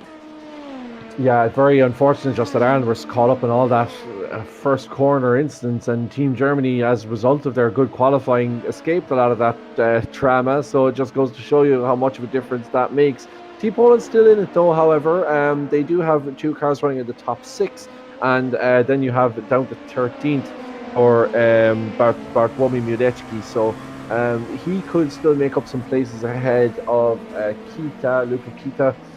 So it could be an opportunity for Poland to jump Germany here in the standings. But they do need Miaunek Mamunek, should I say? I want to pronounce that correctly, to do that properly. We'll just have a look at Keith Dempsey going up Eau Rouge and Radion to see if there was something going on there. Well, Keith Dempsey, I suppose that's a bit of an unfortunate one for him for that drive-through. He was running reasonably well in 16th. He's now down in 21st place. That looks like is he overtaking? I think he's just overtaking lap traffic. It's kind of hard to tell, Jack, isn't it? What's lap traffic and what isn't lap traffic at this point? I think a relative box would be helpful. Yeah, it seems to me that it was definitely a Team Iceland, or a team. I think it's a Team Iceland car that he just got past there, the number 37 car. So he's got in front there. But the Keith and them, they're still running. They're 21st at the moment, so they're still running around pretty well at the moment. The Team Ireland car is kind of clustered together in there. I think the highest place one is Oscar Mangan in 18th, and then actually 17th, and Maguire then behind him in 18th. And a couple of others then just behind. So still time to go. None of them swapping drivers, so it's still the same drivers that we had heading in. But the only ones that changed drivers by the looks of it were Team Poland and Team Norway at the front. So they swapped in Tommy Osgaard for the Team Norway car, and Blair for the Team Poland car. But now, see, that is a strategic call, because we know that Team Germany have to swap drivers at some point, and that is an extra time, a little bit of extra time in the pit stops that they have to take. So could be a good call from Team Poland, but of course there is the fair share rule as well, so they may have to swap in the other driver a second time. Yeah, and I suppose that's the thing. Although you'd imagine a single stint would be enough in a fair share, more than enough in a fair share, considering the race is only 2 hours long. As we are getting towards the halfway point. Now we have an update in the standings. So Germany in first at 5.43, then Poland second at 3.75. Look at that gap between Poland and Norway, just 3 points between them. So that should be really interesting to see if Tommy Osgaard can make up a place or two. That could be the difference there. Then Denmark in 3.03, Ireland in 2.76. Not a huge amount off Denmark either, considering how dominant the Danes were. They do have 2 cars out of the race entirely. The team is out as well, his car that he's sharing. But yeah, Iceland down then in 19.9. So good gap from Ireland. They have 5th almost secure if they can stay where they are. As you say, they're running together in a train. Now, they are slightly broken up now since those pit stops, but still from 17th to 19th. So just to give you an update on the Irish situation as it stands. P17, that's Team Ireland 2. That's Oscar Mangan's car, the 7.3 KI rating Irishman. He is in 17th position. He's then followed by Dave Maguire, who's the man who's been impressing massively in the recent IDMC Winter Series. He's in 18th position in the Ireland 4th car. Then Team Ireland 5, Brian McManus, he was running pretty high up the standings before he was punted in the back by a Danish car of Dahl. He is now running in P19. Then there's a single Polish car that splits them, Mateusz Tchkiewicz, and then Keith Dempsey, should I say, Keith and Peter sharing a car. Keith Dempsey, he was also involved in some sort of drive-through incident, but there was confusion in their side, there was confusion in our side that wasn't cleared up by race control, so we'll have to see if that gets cleared up after the race. They're running in P21. Then Niall Murray, after switching over in car number 3 for Ireland, You'll have to tell me exactly who he's sharing because I don't have it Nicky in front Meredith, I of me. believe, yeah. Nicky Nicky Meredith, Meredith. that's Nicky Meredith's car with Niall Murray. And then after Hakan Yokushun, you then have in P25 Team Ireland 1. So, to give you an update, P17 is Team Ireland 2, P18 is Team Ireland 4, P19 is Team Ireland 5, P21 Team Ireland 6, P23 Team Ireland 3, and P25 Team Ireland 1, as you can see the teams in front of you there. Yeah, absolutely. So we've only had one driver change for Team Ireland 3. So Niall Murray in the car right now. So Niall, obviously very experienced. So he'll try to do his best to get us further up the field. Of course, we're looking at the battle for the kind of the midfield here. I think this is the train being led by Tommy Osgaard in the Team Norway car. So we're on board with Jarl Tain, who is of course Osgaard's teammate, and they're of course in a fight with Denmark. Well, actually, there was a lock up in front. That's Team Iceland. Actually, no, that's the. There is going to be two Team Iceland cars that get in the way there of him there, and Tommy Osgaard making an error, locking up and giving the position to Bastian Boos, who is running now in fifth. So Osgaard makes a small lock up, goes a bit wide, and that was all it took to let him through. And now match him line out for Team Poland. Huge incident, Jack. Sorry, involving Niall Murray. It seems. Going up the hill over, is that coming up the hill over Radian? We'll just see if we can run that back again, because it looks like there's a huge incident there involving the Irish car of Niall Murray. We'll just try and see if that's. I'm after getting that wrong. That's an old incident. Okay, carry on. My apologies. I think that is that our lap one incident. I think that could be. So. Yeah, with an updated HUD. I think. My apologies. Yeah, absolutely. No worries there. But we had a car run off the road there. That was Jarl Tain. He has to take across the grass in Lake Com, but seems to have. He didn't lose a position by the looks of it, but loses time. But you can see there, we have a screen grab, of course. You can look at all the Team Iceland cars that are caught up in that instant. At least three of them, and of course the fourth one there. Actually, now Jarl Tain getting on the back of one of those cars right now. One of the Team Iceland cars, just in front right there. But he's now dropping into the back of Mire. He's trying to just weave, let him know he's coming. As we see now, this is what happened to Jarl as he came into the braking zone for Laycom. Has a look on the inside. Does he just outbrake himself? Oh, he had to take some avoiding action there, thread the needle. I don't think he actually intended to go for that overtake, but did well to avoid everybody. Yeah, did very well there, and it just goes to show you the like with the Irish guys that they can stay safe. There's always an opportunity to, there's always places to be made. There's always chances of incidents. One person locks up, another person piles into the back of him, takes three more out, and all of a sudden you're finding yourself 20 seconds down the road, having plenty of time to think and navigate your way through it as guys are trying to tow back to the pit. So for Ireland, with an hour left, we're not even a half a way through this race yet here at Spa-Francorchamps. A great opportunity still for Ireland to go up those places. We saw there was a very short gap between themselves and the Danes, because the Danes have had two cars out at the moment. So if Ireland can start breaking into those top 15 places, we will have a great opportunity of a third place finish here at the inaugural European Digital Motorsports Championship Cup of Nations. Yeah, you can see now Team Germany at the head of the field working together, and you can see Andre Melkers in behind that Team Poland car in the background. So Team Germany are nearly on for a 1-2-3 here, and if they get into a 1-2-3, there's no stopping them out front. So we'll have to wait and see what happens with that one. Moritz Lerner, of course, very experienced on iRacing as well. So we are just queuing up a replay of lap number 1 just to give you guys an idea of what happened on that first lap, because it was just utter chaos for our lads right there. All of them caught up in it, and we'll have a look at that in just a few moments' time while we work on that. As we're just keep an eye on, of course, our two leaders, Team Germany, and just to give you, of course, Oscar Mangan. He is 17th at the moment, so he's just off that first timing tower. If we can get a car on the first timing tower, that'll be something for the books, of course. Top 16 for Mangan, but still plenty of time. Just got an hour and 6 minutes left. And we'll have loads of driver swaps in the next pit stop phase. Plenty stayed in the car, but plenty did not change at all. Namely, of course, Team Germany. They didn't move any drivers at all. But the Team Poland decided to swap over, as did Team Norway. Tommy Osgaard swapping into the Team Norway car. So there's going to be plenty of driver swaps coming up in that one. So that's going to be interesting. Of course, extra time in the pit stop. So Team Poland could have made a good choice. Yeah, could have indeed. I think even at the time, as we're going to go back and try and see if we can have a look at that lap 1 incident, I think, because There were so many Irish drivers with incidents involved. It's just so much going on. Dave Maguire here, we're on board with him. I think we're going to be in a second as we take a look at it. We do see an Irish car in shot here. That is two Norwegian cars pinched in between a Polish car. So I'm trying to see. There's the incident. Dave Maguire. Well, actually, it was Dave Maguire. Sorry, should I say? I would like to have seen that progressively, because run that back a little bit. I would like to have seen what was, because we just saw the tail end of the accident really as it was coming up. But it would have been nice to see what happened in the interim. But as you see, just a whole range of cars there involved in it as Dave Maguire tries to pick his way through the traffic.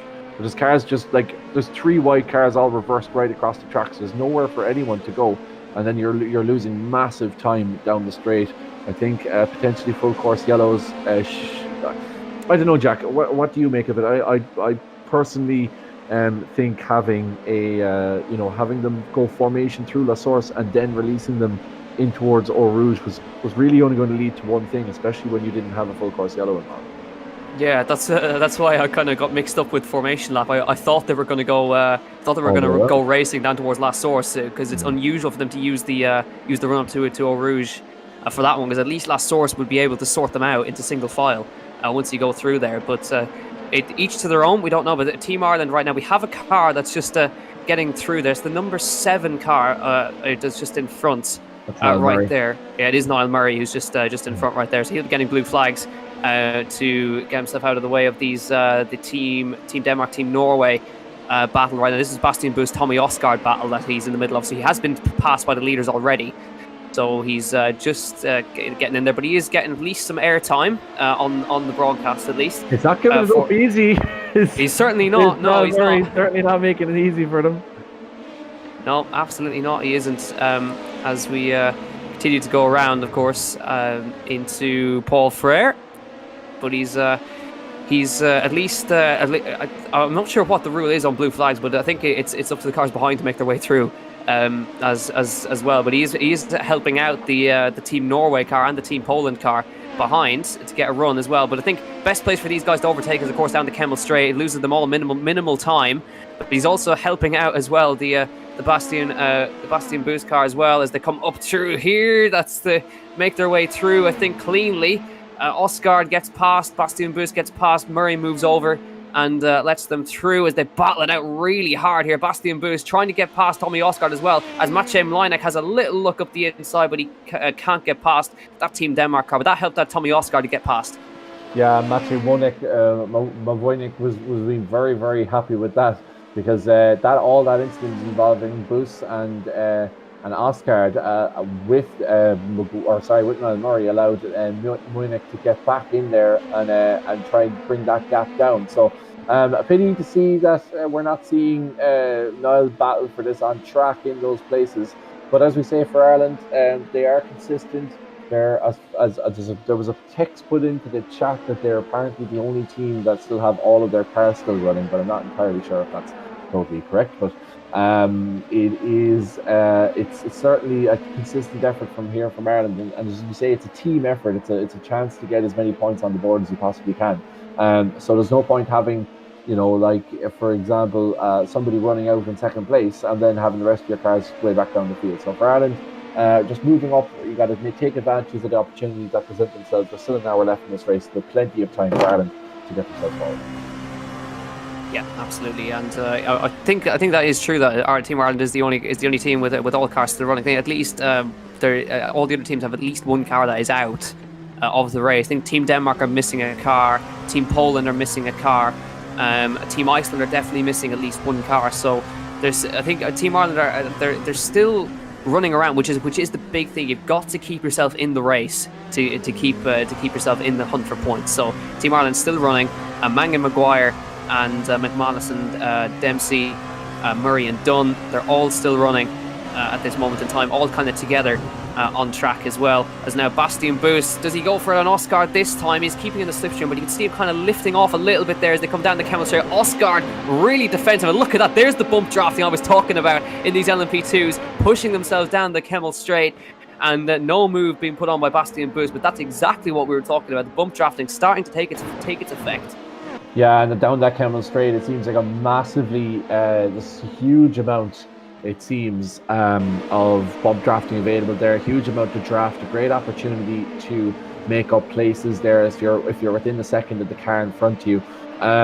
Just to go back to the front, Lauren Heinrich, we're following this, but Lauren Heinrich now 4 tenths ahead of Moritz Lohner in the two Germans up front, then Dominic Blair in third. As we heard already, the Germans haven't yet made those moves. So Ireland, as we see here, running 2.67, a little bit behind Denmark now. That gap has increased slightly, I think, between those two. But a good opportunity for Ireland nonetheless. As we say, 33 points in it. So not a huge amount, if truth be told. And you just need one Danish car to have an incident, or one Danish car to potentially have a long pit stop, which will allow an Irish car back into it. So not a huge amount in it as we approach pretty much the halfway point of this European Digital Motorsports Championship Cup of Nations. Yeah, you could see the gap that Team Germany had over the second place nation. 555 points to 369 is the gap at the moment, but only 3 points separate Norway from Poland, I believe, as Bastian Buus comes into the pit lane for Team Denmark 3. So they've yet to do a driver swap as well, so they can take it whenever they like, but they've got to crawl down this first part of the pit lane and the second and the other endurance pit lane as well. So pit stops here are longer than they would be on the normal Spa circuit, because they've got to take, this is normally the pit exit right here, but they've just put a concrete wall there on the left hand side. And it can actually be easy if you're not concentrating. It can be quite easy to actually go into that wall, because there isn't a lot of steering lock on these LMP2s. It's very easy to just lose a bit of concentration and go into that wall there. But Bastian Buus for Team Denmark 3 comes in from 14th place, or actually from inside the top 10. So that should promote Oscar Mangan up to that 16th place. So we'll see him up there momentarily.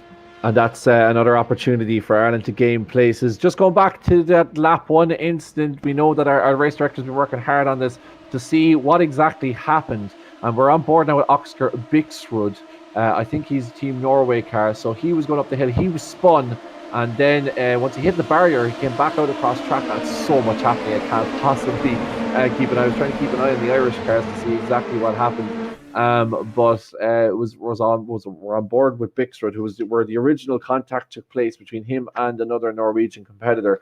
I find it hard to see where the Irish guys got involved there. But really, once one goes across track and they're all piling up, it's basically a case of avoidance. Some person makes another mistake, one person piles into the back of somebody else, and all of a sudden you have a 15 car pileup, which is what we've seen. We're back up now with the battle between I think that's, I can't actually tell who that is, to be totally honest with you. Is it Blair and Melchers? It looks like Blair and Melchers there for a third and fourth position, going through La Source. But yeah, Jack, I suppose look for Irish guys, we just see now Oscar Mangan's name on the top of the timing table for the first time. So still a good opportunity here, because as you see, 17th is Dave Maguire. Then you have a whole gaggle of Irish there, 21, 22 and 23. So they are moving their way up slowly but surely, and more mistakes from down the field will allow more places to be gained and potentially Ireland to make up more spots. Yeah, this is exactly what Mangan needs as well, because the guys in front of him are starting to scrap at Bixrud, who was the guy we were just looking at, who was sent into the barrier at Eau Rouge lap 1, battling with Dauergaard and Team Denmark, and he's got two Team Iceland cars who are a lap down behind him as well. I think Mangan is about 20 seconds behind this battle, but that's exactly what he needs, of course. He needs these guys to start scrapping around a little bit to help him out as well. We're of course keeping an eye on Team Ireland as well. We're keeping an eye. Nicky Meredith is of course streaming his own race at the same time, but Niall Murray's of course in the car, so he'll be spotting for him as well. So each of the drivers are spotting for each other. I can't imagine the amount of break that was said on lap number 1, Kevin. Yeah, that would be huge. But stop, Jesus, stop. But yeah, it did all come from Bixrud, and there was quite a few Irish cars. There's an incident there. There's two Team Iceland cars. One just decided to yeet himself off through Le Com. I'm not entirely sure he's stopped there. That's the number 9 Iceland car. That is it's not Aaron Oscarsson, even though his name is down as Aaron Oscarsson. Is indeed pronounced Christian Anna Christensen.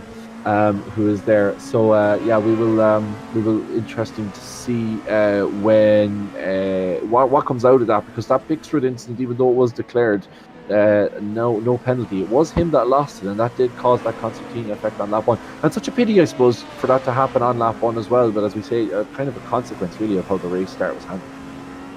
Yeah, I think it was definitely contact with between two Team Norway cars. Bixford, I think, got tapped in the rear by a Team Norway car, but I wonder, was it ruled net code possibly for that one? But it is a real shame, and that's the consequence of starting the guys on the endurance pits. That's what happens in this one. They're still 2x2 heading down towards Old Rouge. It never works heading down there. So we're now back at the front here between Team Germany, getting a little bit close now. But I definitely think they're definitely working together. There's going to be no silly moves being put on here. They're definitely working with each other. But I wonder if we get to the end of the race, I think, will they want to get one over on each other? I'm sure they'll have a little scrap if they're still leading at the end of this race. But they still want the honour of leading this one, or taking the win in this one. But winning actually does not matter. It's all about the team. That's the thing. Yeah, that's the thing. And well, I suppose when you have three cars in the top five as well, you're doing pretty well. So if you get a win on top of that, that's not too bad. But yeah, as we say, we talk about the Irish consistency, and the lads, as we say, we're the only team that are still have all of our cars involved. And you know, there's not a huge amount of gaps there. You're talking about, as we say, just one little mistake which can happen, or a battle that's ahead of you. We saw the Bixrud and Dalgard having a big battle there. So just, you know, how easy net code contact is, two of those guys go, all of a sudden there's a train of Irish cars ready to capitalise and make their way through. So still plenty of time, 54 minutes left. Pretty clean thus far, though. It seems to have settled down massively, Jack, in the last few moments, as we're still on board with Matthias Dahl, the man that was, of course, involved in that incident, beginning with Brian McManus at the beginning. He's currently 9th in the Porsche Esports Carrera Cup in Denmark, in their own championship. And I suppose Denmark have a very long history of sim racing, even the 24-hour series on R Factor 2 and going back to that, and they really love their sim racing in Denmark. Yeah, they absolutely do. All around the Nordic countries, they're massive fans, of course. Norway as well, with Tommy Osgaard in the Porsche Esports Super Cup as well. Sindre Setsas, of course, also in the Porsche Esports Super Cup.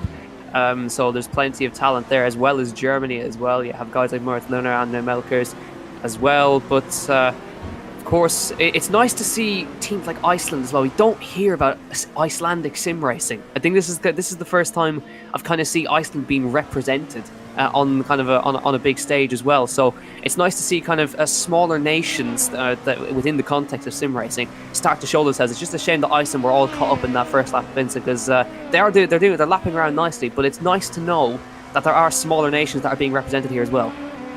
Yeah, absolutely. And I suppose, as we say, it opens it up for a great opportunity for other countries to join. There was a few countries that kind of slightly missed the boat this time around, but we talk about, you know, really this is a pilot first attempt, and if this goes well, we would expect to see more and more countries get involved. It would be fantastic to have a qualifying series down to a finals that would be, as we say, in a location.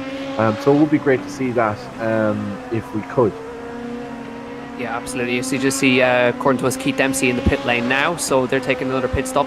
But I'm just here. We have, of course, some live times on our end as well. But I'm looking now at the off tracks, Kevin. You can see them on the far right hand side. So Team Germany, Moritz Lerner P2 running around with 18 off tracks. So they're running around with quite a lot. Alex Dunn at the moment currently sitting on 26. That's quite high. So I don't think Shane's going to be too happy with them with the 26 in the last hour. But I'm sure Spa is notorious for off tracks, around Blanchimont especially, around there as well. So it's very easy to pick them up around here. But you can see that, just keeping an eye, Oscar Mangan, he's about 15 seconds off the back of Lucas Dargard, but of course that was a swap over between himself and Bastien Boos, who swapped over in that one. So he's not really battling with them in this one. He's at the moment about 24 seconds off the back of Bixrud, I think is his nearest rival. But we're currently 16th, 17th, 18th, 21st, 22nd and 24th as Keith Dempsey is in the pit lane, I'm sure, for a scheduled stop and possibly to get Peter in the car. And right on cue, Peter Dempsey gets in the car. Yeah, and it'll be really interesting to see Peter, because I know he was very annoyed about that drive-through penalty that they got. So I expect him to see channeling some of that frustration into his drive. A good work by Keith. Unfortunately, he involved in that incident early on. But as we see, we do expect to see quite a few driver changes now from the Irish point of view. We do have another few minutes left until we get the next round of pit stops. So it should be maybe about 15-20 minutes before we start seeing them pit for the second time, and that will almost see them to the end, I would imagine, and depending on fuel savings. So it will be interesting to see who takes what stints. Yeah, so still plenty to come. We definitely got driver swaps coming up in the next 10 minutes. Like you said, it took about 40 minutes for the first one to come in, so we've got that on the way. But it's still Team Germany 1 and 2, Team Poland in third. We're looking at Jan Marszalkowski in the other Team Germany car, who's still lapper, and he's P11 at the moment, chasing after Dahl. There's the battle for 10. Team Denmark 4, Team Germany 4, Team Poland 2, and Team Denmark 1. Of course, Lasse Bach still in the car, so he still has to swap over to his other driver as well. So we'll wait to see what happens in that regard. But battle for 10th, it's kind of a big one as well. Denmark, Poland as well. They're very closely matched in points between the two of them. So crucial moves to be made there. Team Germany, of course, miles out in front of the teams at the moment. So they're pretty much, unless something drastic happens to all of them, then they're pretty much secure in taking the overall victory for the team here. But still plenty of time left. Still 49 minutes left. Second pit stop's about to come up in this one as well. And of course, the fuel apparently we hear is fixed, so they can't choose. They have a max limit of what fuel they can put into the pit stop. So we're hearing that it is a 3-stop race. So we're going to see possibly some, I think, and now we're going to get probably a 20-minute and a 20-minute stint to get to the end. Well, we're seeing a lot of cars completing their second pit stops now, but still all the front runners have only pitted once, and we're over halfway into this race. So it'd be interesting to see how they decide to divvy that up, or what that way is done. But anyway, we're on board with Jan Marszalkowski in 12th to 11th position. Oscar Mangan there, Dave Maguire, Brian McManus. You can see all on the timing table, 16th, 17th, 18th. So good opportunity here for Ireland. If Mangan can just put a bit of pressure on Daugard, there is a good 11 seconds between them. There is a good bit of 11 seconds, and Mangan is 14 seconds behind Bixford in 14th place. So there is quite a gap for the Irish guys to try and catch up, but with still plenty of time left, they should be able to do it, as we're now following Dave Maguire, car number 4 for Ireland. I think actually Daugard has made an error, because Mangan's in front of him. Look at that. Mangan's managed to get past him. So Team Denmark, there could have been an error there from Lucas Daugard. He was miles in front of him, about 15 plus seconds. Now I wonder if they come into the pit lane a second time for damage, but Oscar Mangan, that's genuine position now for Oscar Mangan, 15th place. Dave Maguire, he's about 10 seconds behind Daugard at the moment. So that could be a position for Dave Maguire as well. And Daugard is losing places, so the Daugard must have made an error, because he's only 2 seconds behind Mangan, but Mangan suddenly made up about 15 seconds on him. So I can only assume that Lucas Daugard has made an error for Team Denmark, and Oscar Mangan into 15th place right now. Still out of sync at the moment, but that still could be crucial later on in this race when we get towards the final few minutes of this one. But Dave Maguire, he's not far behind him either, so if there's still a mistake or there's damage for Lucas Daugard, Dave Maguire has a position on the plate for him. Yeah, absolutely. And interestingly, Oscar Mangan here in 15th is the only driver in the top 17 who has pitted twice. So he's the only driver in the top on that top that's taken that time. So a good opportunity for Mangan potentially to make up a huge amount of places here in the pit stops. I find it mad that there's 3 pit stops and that we've only had one thus far, and we've only 45 minutes left. So we apparently have to make 2 pit stops in 45 minutes. So it will be interesting to see what teams decide to do, as Dave Maguire now is in the pits for Team Ireland. Brian McManus will overtake him. But the Irish guys being a little bit split up now through these pit stops. But for Oscar Mangan, a great opportunity now to push on and makes up some extra points for Team Ireland. Yeah, of course. When he has to make another pit stop, of course, he has to give the car over to Jordan Kelly at some point in this race as well. Dave Maguire, of course, he just, as you mentioned, he is in the pit lane at the moment, so he could be swapping that car over to Jonathan Brown. So there goes Brian McManus past him. We just got him in shot there on the outside line. So Maguire now into the pit lane to possibly hand that car over to Jonathan Brown. So we'll see if he does manage to do that. If that car despawns, then that'll be a driver's swap. But yeah, indeed. So Jonathan Brown gets into the car. It's the first time we've seen Jonathan out on track now. Yeah, be interesting to see how Jonathan gets on as well. A bit of a wildcard name, that one we see very often in the IDMC Championship. So it'll be interesting to see how he gets on in this. A couple of, I suppose, wildcard from the Irish perspective, as always the way guys have big call-ups. But one I really hope goes well for the Irish is Jonathan, because it would be fantastic to see him, just sort of stamp his, show the world what he can do in terms of his talent. And for Ireland, I suppose a couple of late changes to teams, but they're still doing reasonably well. As we're on board now, Friedrich Jorgensen, who is kind of the head of that Irish train. He's after overtaking Alex Dunn and Niall Murray now. But Ireland's still running in around the teens and looking to see if they can improve that position. Yeah, I think there's Mangan moving in front of Matthias Dahl now as Dahl pits for Team Denmark. So that's Oscar Mangan up to 14th place in this race. There he is. So he's really putting in a hell of a stint now. Oscar Mangan pushing on. Now, Bixrud is kind of the nearest car that he's battling with at the moment, but that's a bit of a gap up. It's 20 plus seconds up to them, and Dauergaard has dropped even further behind. So Dauergaard must be running around with damage of some kind, because he was 20 plus seconds in front. Now, all of a sudden, he's 9 seconds behind Oscar. So that's obviously been some kind of off. Brian McManus into the pit lane as well for Team Ireland. So he's going to hand that car over, I would imagine, in this next stint as well. So he's going to hand that car over to Peter McCann.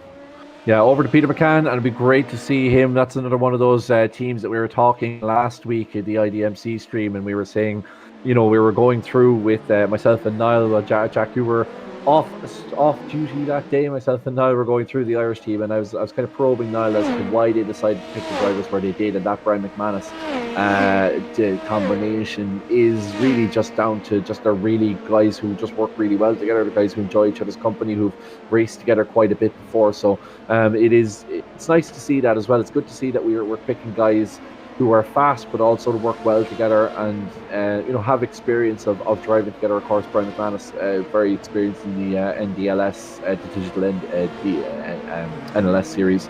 So yeah, it's a couple of guys here who have a huge amount of racing experience in iRacing, even just over the past couple of months in terms of major broadcasted competitions.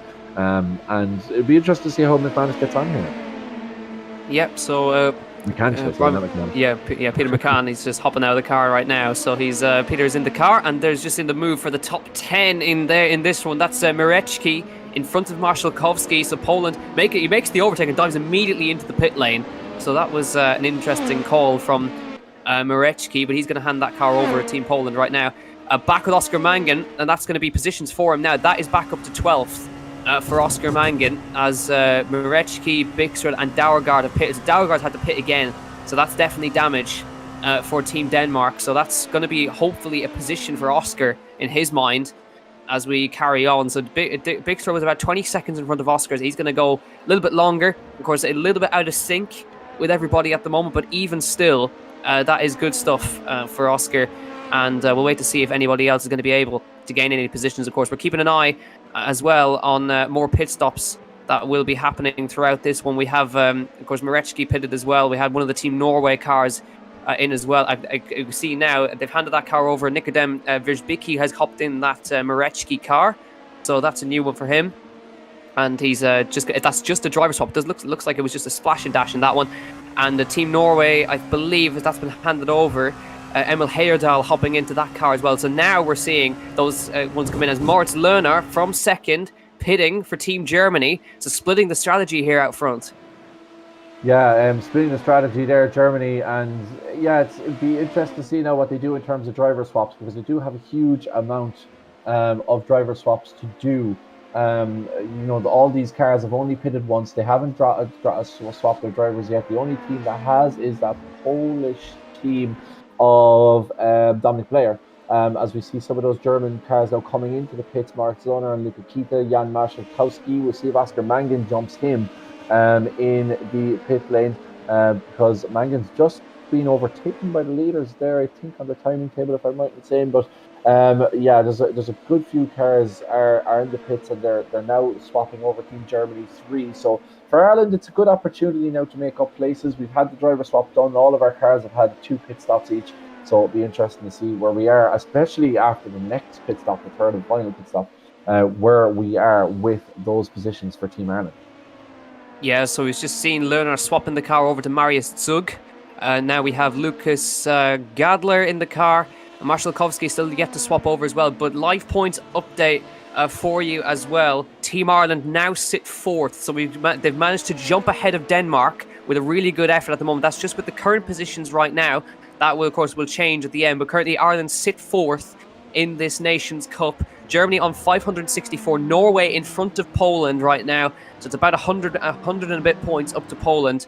So we'll have to wait and see how they get on. But Ireland managing to get in front of Denmark at the moment, as Denmark have kind of had a bit of a disaster second stint right now. They've had all the cars drop down. We can see now Jordan Kelly taking over the Oscar Mangan car.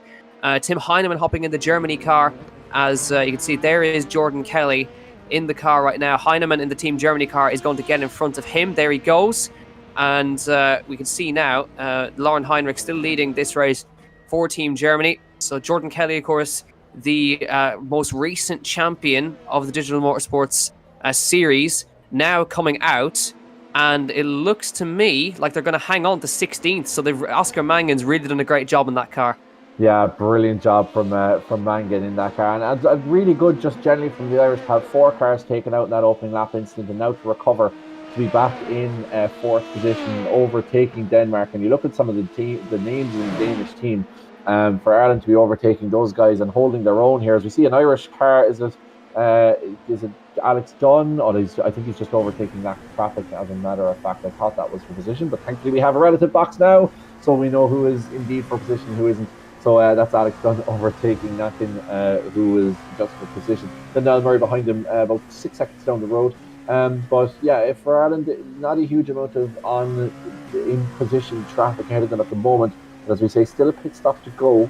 We think, if I'm not entirely mistaken, Jack, you've said 3 pit stops are mandatory for this race, so we can expect an extra pit stop before the end of the race. So there's going to be a huge amount of chopping and changing between now and then, and who knows, a potential battle, an issue, 1 or 2 cars spin out, potentially involving the Polish drivers. Who knows? Ireland might make their way into the podium. So still a lot of time to go here. 40 minutes left, just under 40 minutes left here at Spa. As the leader pits, Lauren Heinrich. Now this will probably be a driver change. We shall watch in earnest to see. Matej Mionek in 2nd place. He has. They've already made their driver change, if I'm right in saying. And Poland Team 3, no, sorry, the Poland Team 1 hasn't, but Poland Team 3 with Przemysław Lemenek has, even though they're slightly behind Mariusz Zuk. But it should be very interesting, because we do still have a driver change from Lauren Heinrich. So let's see if Mionek can make. Oh no, Mionek's in the pits as well, so they're going to be doing a driver change as well. So we'll see if Zug can make up the time and Lemenek to go ahead. Yeah, so 2.3 seconds between himself and Lemenek. Niklas Laubisch is in the car in that other Team Germany car. So this is a big pit stop now. This could be the turning point in this race. As now, of course, we've had some pit stops as well. Jordan Kelly, 15th place now for him. So this is a great recovery at the moment. Alex Dunn is in the pit lane, as is Niall Murray. So Alex Dunn will be giving the car over to Shane Burke for his stint in this one, as there is Kei Kashuba taking over that Lauren Heinrich car. So it's now basically a fight between the Team Germany cars with the Team Poland car mixed in the middle as well. So we'll have to see what this is going to be. There is Marius Zug, who is there getting sideways out of the bus stop chicane.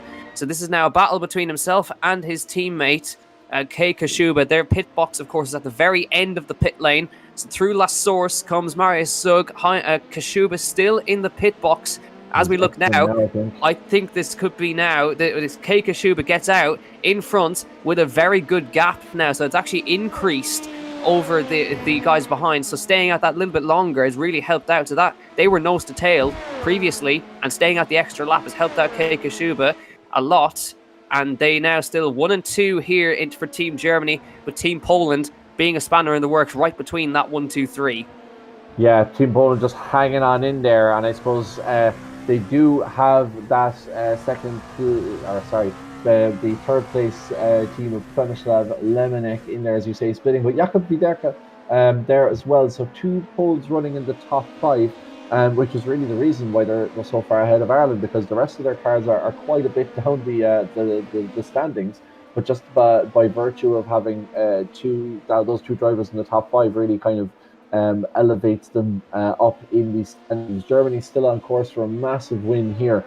Norway, interestingly enough, the next team challenging on the standings, even though it's more a question of being consistent for the Norwegians. They have 6th, 7th, 10th, 13th, and where's my other Norway? 28th. That's way down there, but it's more a case of consistency. Whereas for the Germans, they have 1st, 2nd, 4th sewn up. Can we, I suppose, for Niklas Laubisch, it's now a point of trying to see if they can make it a German 1, 2, 3.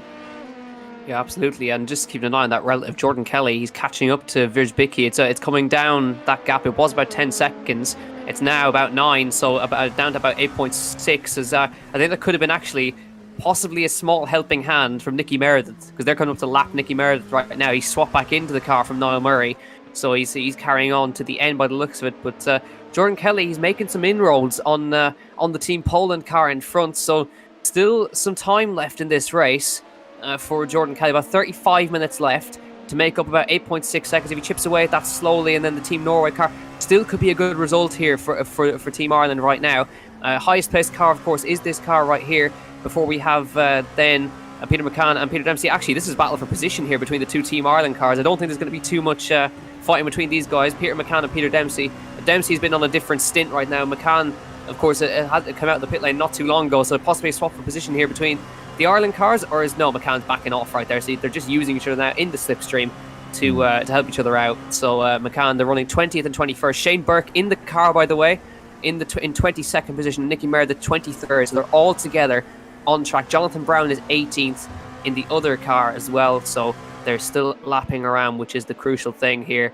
But Peter Dempsey, who is of course in the IDMC Pro Series as well, as is Peter, so they'll know each other from fighting on track. Shane Burke, of course, driving for Simtech Motorsport as well, so he's used to these endurance races as well.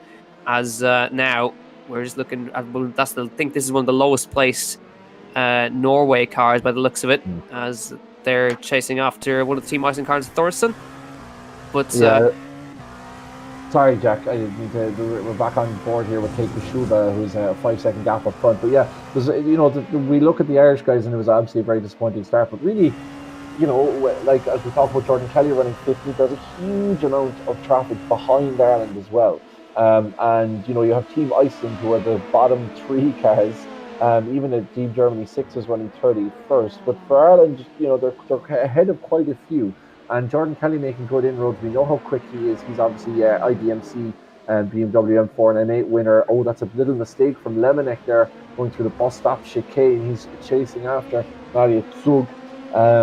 But yeah, it just goes to show, like, obviously the Poles and the Germans are scrapping it out here at the top of the leaderboard. But for Ireland, Jordan Kelly, the best of the Irish, in 15th place, with a whole host of Irish behind him. As we see now, Germany with 5, 6, 7 points, followed by Poland with 3.93, then Norway with 3.191. Then we have Ireland on 2.73, ahead of Denmark on 2.57, while Iceland is 81 points.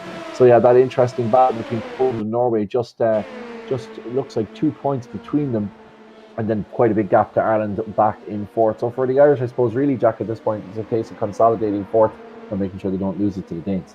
Absolutely, Poland just upsetting the established order. 2nd place for them now as they move in front of both of those Team Germany cars behind. So getting in front of Mariusz Zug. Laubisch there in 4th place now, so they're trying to gang up on the Team Poland car at the moment. But Przemysław Lemonek putting in a good stint right now, getting in front of Mariusz Zug, who I was going to make a pun before he got overtaken, because funnily enough, Zug in German means train, and he was in one. So he's so Lemonek leading that one instead. But here's Jordan Kelly, 14th now on the road, and he's still making inroads on Wierzbicki. That gap is down to 6 seconds now. He's got a potential 12th place if he manages to keep that gap coming down. So Jordan Kelly putting in a great stint right now at the moment. Jonathan Brown into 18th place now, because what's helping out Jordan Kelly is that Nikodem Virzbicki and Emil Heyerdahl are fighting in front of him. They're swapping places for 12th and 13th. So Jordan Kelly,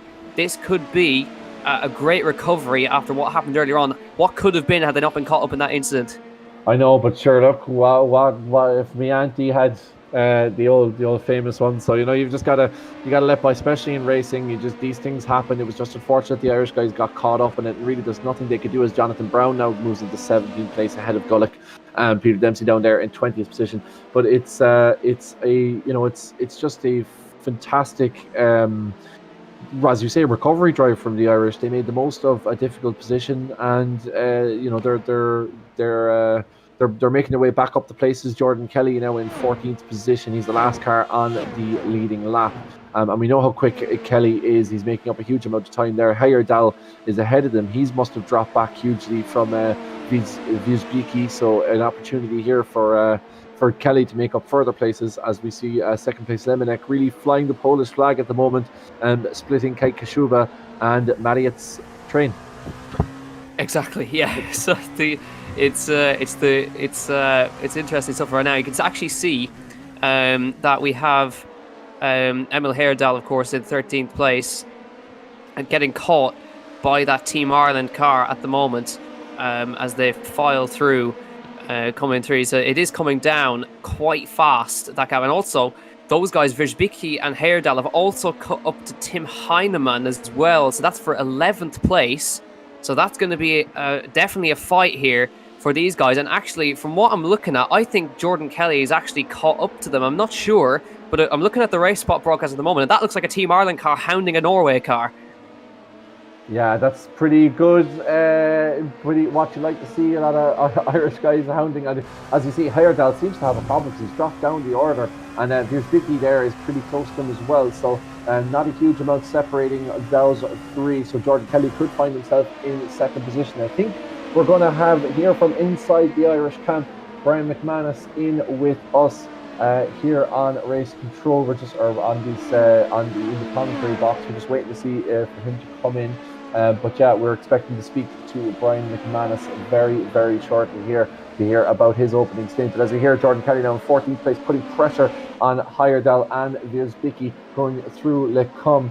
And as we see, Jordan Kelly's a massively quick fella. He's obviously won the championship last year and has been involved up the tail, or up the front end of the Winter Series this year thus far. So a good opportunity, and I suppose Jack, a fella who's in form as well.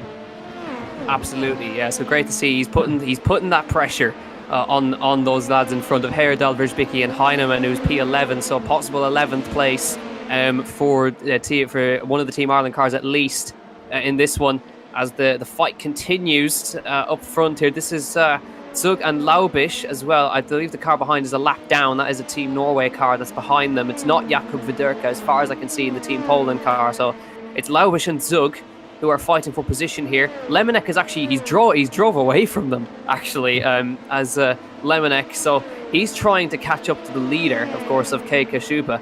As is there going to be a swap between Team Germany? Yes, there is. So Laubisch getting in front of Marius Zug, and relatively easy. No fight put up right there. They're definitely going to be working with each other in this one as well. So interesting stuff the whole way through, but we're watching with bated breath to see what Jordan Kelly can do, if he can get himself any further. We're looking now.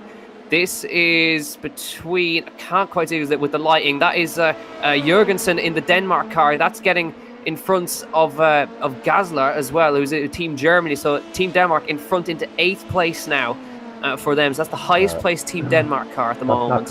That's not good news for the Irish either.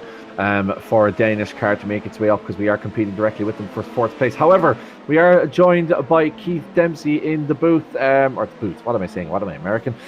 Keith, I suppose a bit of a strange one. Talk us through your stint thus far. A big incident in the opening lap, and then some sort of drive-through penalty, which we didn't hear anything from the race stewards afterwards. Was that cleared up after that?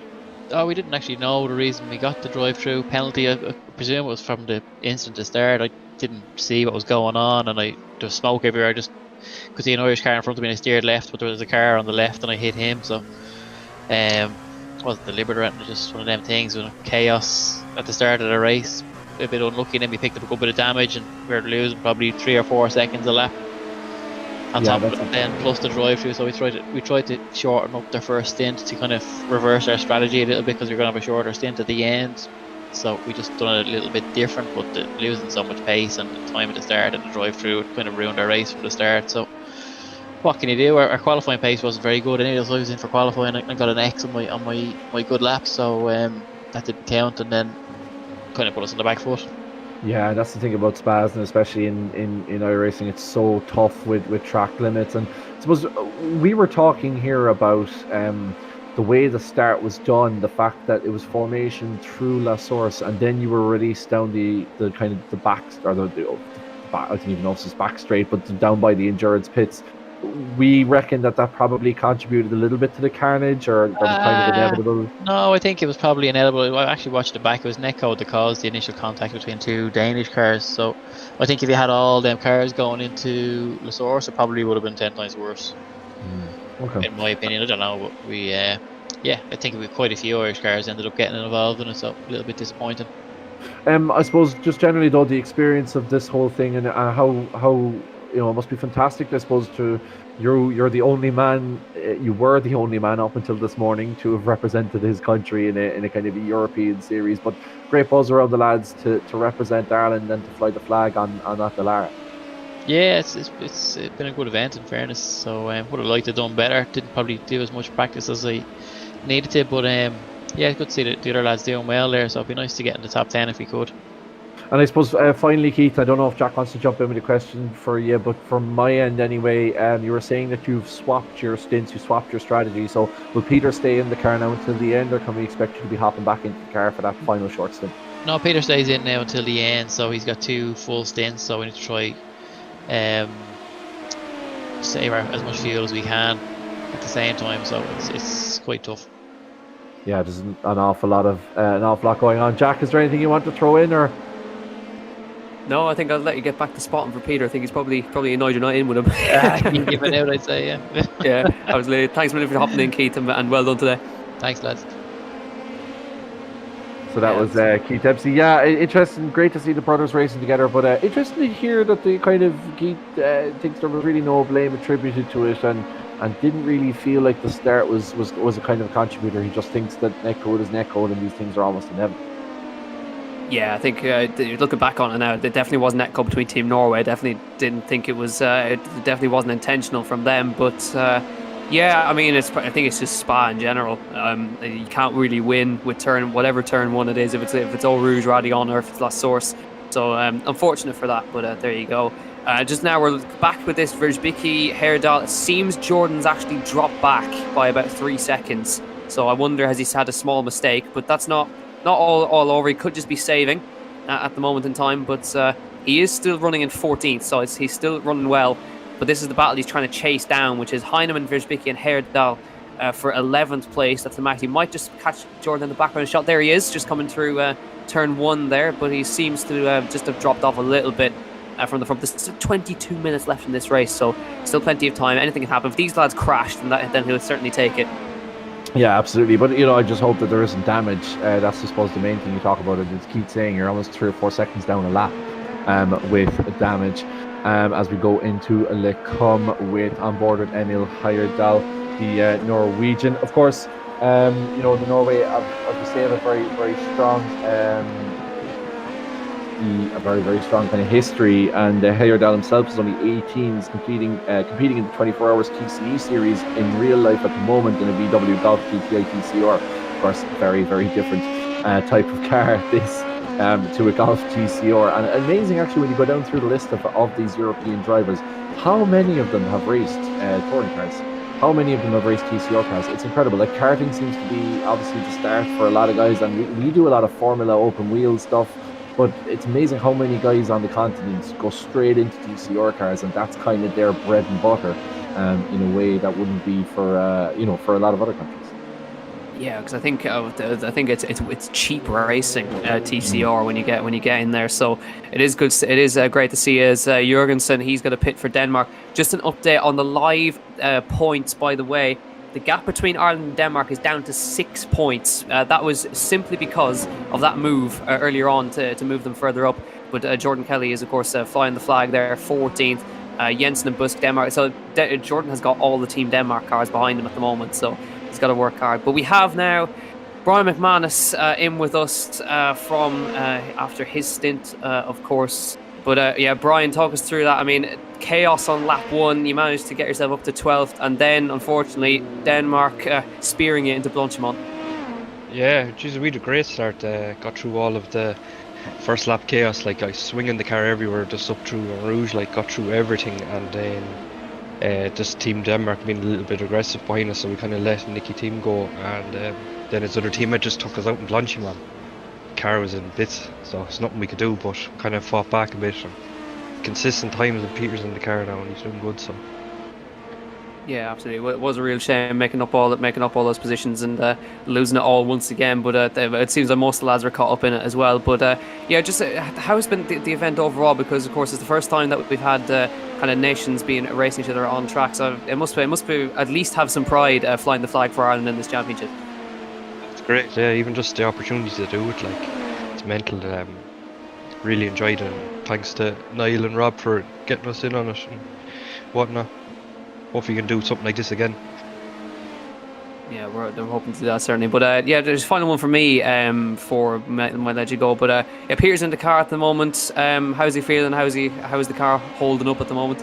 Yeah, it's fine. Yeah, he's comfortable in the car. He's running the same lap time every time. So he's just sitting behind Peter at the minute, just trying to save some fuel because we're short a couple of laps at the end. So we might just have to go in for a splash and dash and go again. So, and I think Dave Maguire will have to do the same. So we're just watching that at the minute. Absolutely, Kevin. I don't know if you've written for Brian.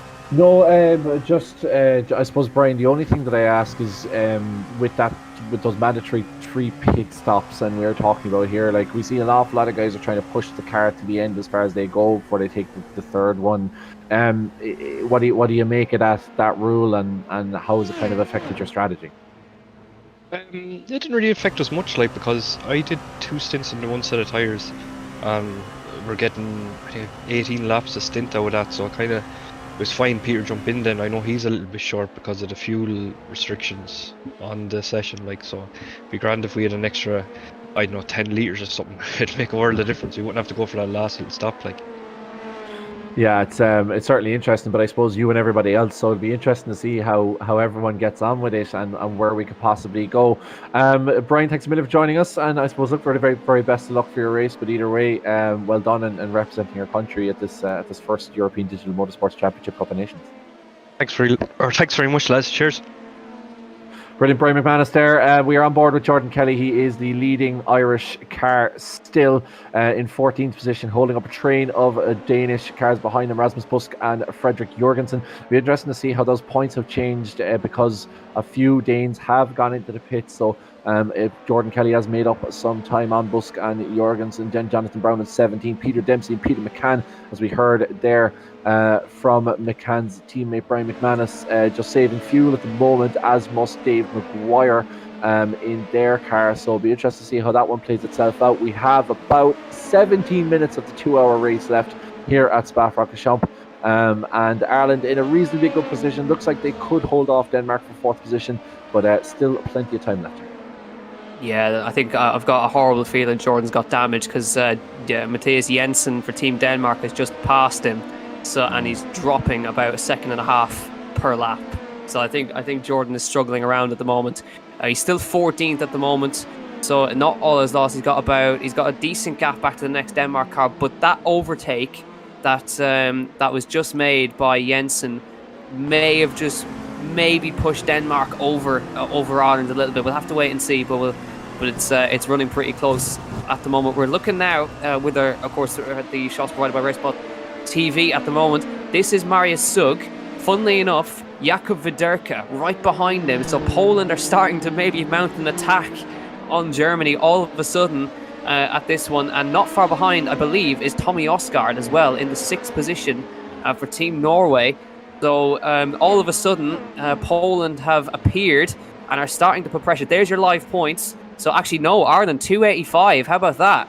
So they've managed to open it up from 6 out to a really nice gap of 285 to 225 over Denmark. So that's a pretty safe place for Team Ireland in fourth. Germany on 582, Poland on 420, Norway on 375, Ireland at 285, Denmark 225, and Iceland 81. So still a great job from Ireland. Now that's wide for Heinemann. Actually, I think it's actually Versbicki we're looking at in Heinemann. So there goes Versbicki into 10th. Heinemann drops to 11th, and this is crucial because I think Poland are trying to gain as many points as they possibly can on Germany. It's a big gap, but all is not lost as Jensen. Oh, that's another place for Denmark, Kevin.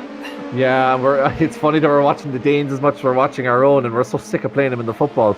Now we're battling them on track here in this competition, and it looks like Jensen's going to try and make a go on Heinemann. I suppose from an Irish point of view, you hope that Jensen might be held up there a little bit, because that'll allow Jordan Kelly back into it, even though I know he does have damage, but this sort of battling can only help Kelly for Ireland racing in the tricolour. We're on board with Nico Versbicki. Looking back, it looks like Heinemann's going to have a run in him now, and Jensen's going to go down the inside of Heinemann. This is where we saw Dahl take out McManus earlier on. And looks like they're going to keep that train through Blanchimont though, and down towards the bus stop. There's a move out the outside, and that's Jensen after making 2 places there. The single move, a fantastic move there. Look who's in the background, Kevin. And Jordan Kelly, yes, Matthias Jensen. He's 12th in the Porsche Esports Career Cup in Denmark, but a fantastic move there. And it'll be interesting to see whether Jordan Kelly can profit from this, or he's going to have to get stuck in now. Certainly is, because Jensen moving into 10th, that's a big move for Denmark as well for them. Now, Jonathan Brown actually in front of Jurgensen, so that's another Irish car ahead of a Danish car. So now we're keeping an eye on this one, of course. This is great stuff, but Jensen's just come out of the box all of a sudden with great pace in the Danish car as they fight behind. So Versbicki, Heinemann, Heyerdahl, and Jordan Kelly. We're riding on board live shots now with Jordan Kelly. That in front of him is Team Norway of Emil Heyerdahl. The next Danish car is 13 seconds behind him, so he's got a good gap. Tim Heinemann then it's Versbicki and Jensen in 10th, who's kind of opening a gap out now. But this is great stuff. That battle has really dragged Jordan back into this for Team Ireland. Jonathan Brown, what a great job as well. He's just managed to get past Fredrik Jurgensen for 16th spot, so great stuff. Heyerdahl with an off track there as they came through Paul Frere, but we'll see now. The slipstream should help Jordan now, because it seems that he's losing on the straights. Could possibly maybe have that awful floor damage. Yeah, you'd really hope not. It seems that way, but I suppose as long as these guys keep battling up front and Jordan stays quick, he gets his ideal line through the corner, so he'll be able to make it back up. And there's a move down the inside. Heyerdahl moving in on Heinemann. Oh, that's a bit tough, and that allows Kelly right back in it now.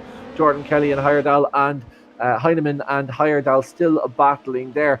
We just hope that there could be potentially a move there on one of the Danish cars. That's Heyerdahl down the inside again. That was a move on Versbicki, I think, but he couldn't quite get it done. He's still ahead of Heinemann, but Heinemann's coming back now. We see it from Jordan Kelly's point of view, and Jordan will just be hoping. He'd be glad now to see them fall in behind the other, because he'll just be hoping there's no contact here, because when you get contact in that position, you've nowhere to go. Jordan now going around the outside, pulls outside of Tim Heinemann. It seems like Heinemann has trouble again, as Versbicki now is pulling in. And Jordan's gone through, right, thread the needle. Brilliant move by Jordan Kelly, now into 12th position and putting the pressure on Emil Heyerdahl. Fantastic move, Jack. What a move, Jordan Kelly, to double overtake up the middle at the Kemmel Straight. And I hope RaceSpot got that as well on the broadcast as well. I think they did, looking at it on the left-hand side as well. That was brilliant. Jordan Kelly up to 12th place right now for Team Ireland, putting crucial moves there. Look at that. We're getting it again on RaceSpot TV right now. Through the middle, nearly got a triple on Emil Heyerdahl. Had to back off around the outside. But Jordan Kelly moves himself into 12th place, and we have Jonathan Brown, of course, behind the other Team Denmark car of Busk as well. So this is a great last-minute drive from Team Ireland. 11 minutes and 50 seconds left. There's still, of course, the battle up front between Poland and Germany as well. But this is great stuff. This is exactly what to see. That is move of the day from the Irish perspective. Kelly had Versbicki moving out in front of him. Also had Heinemann and Heyerdahl, and managed to thread the needle through 2 of the 3.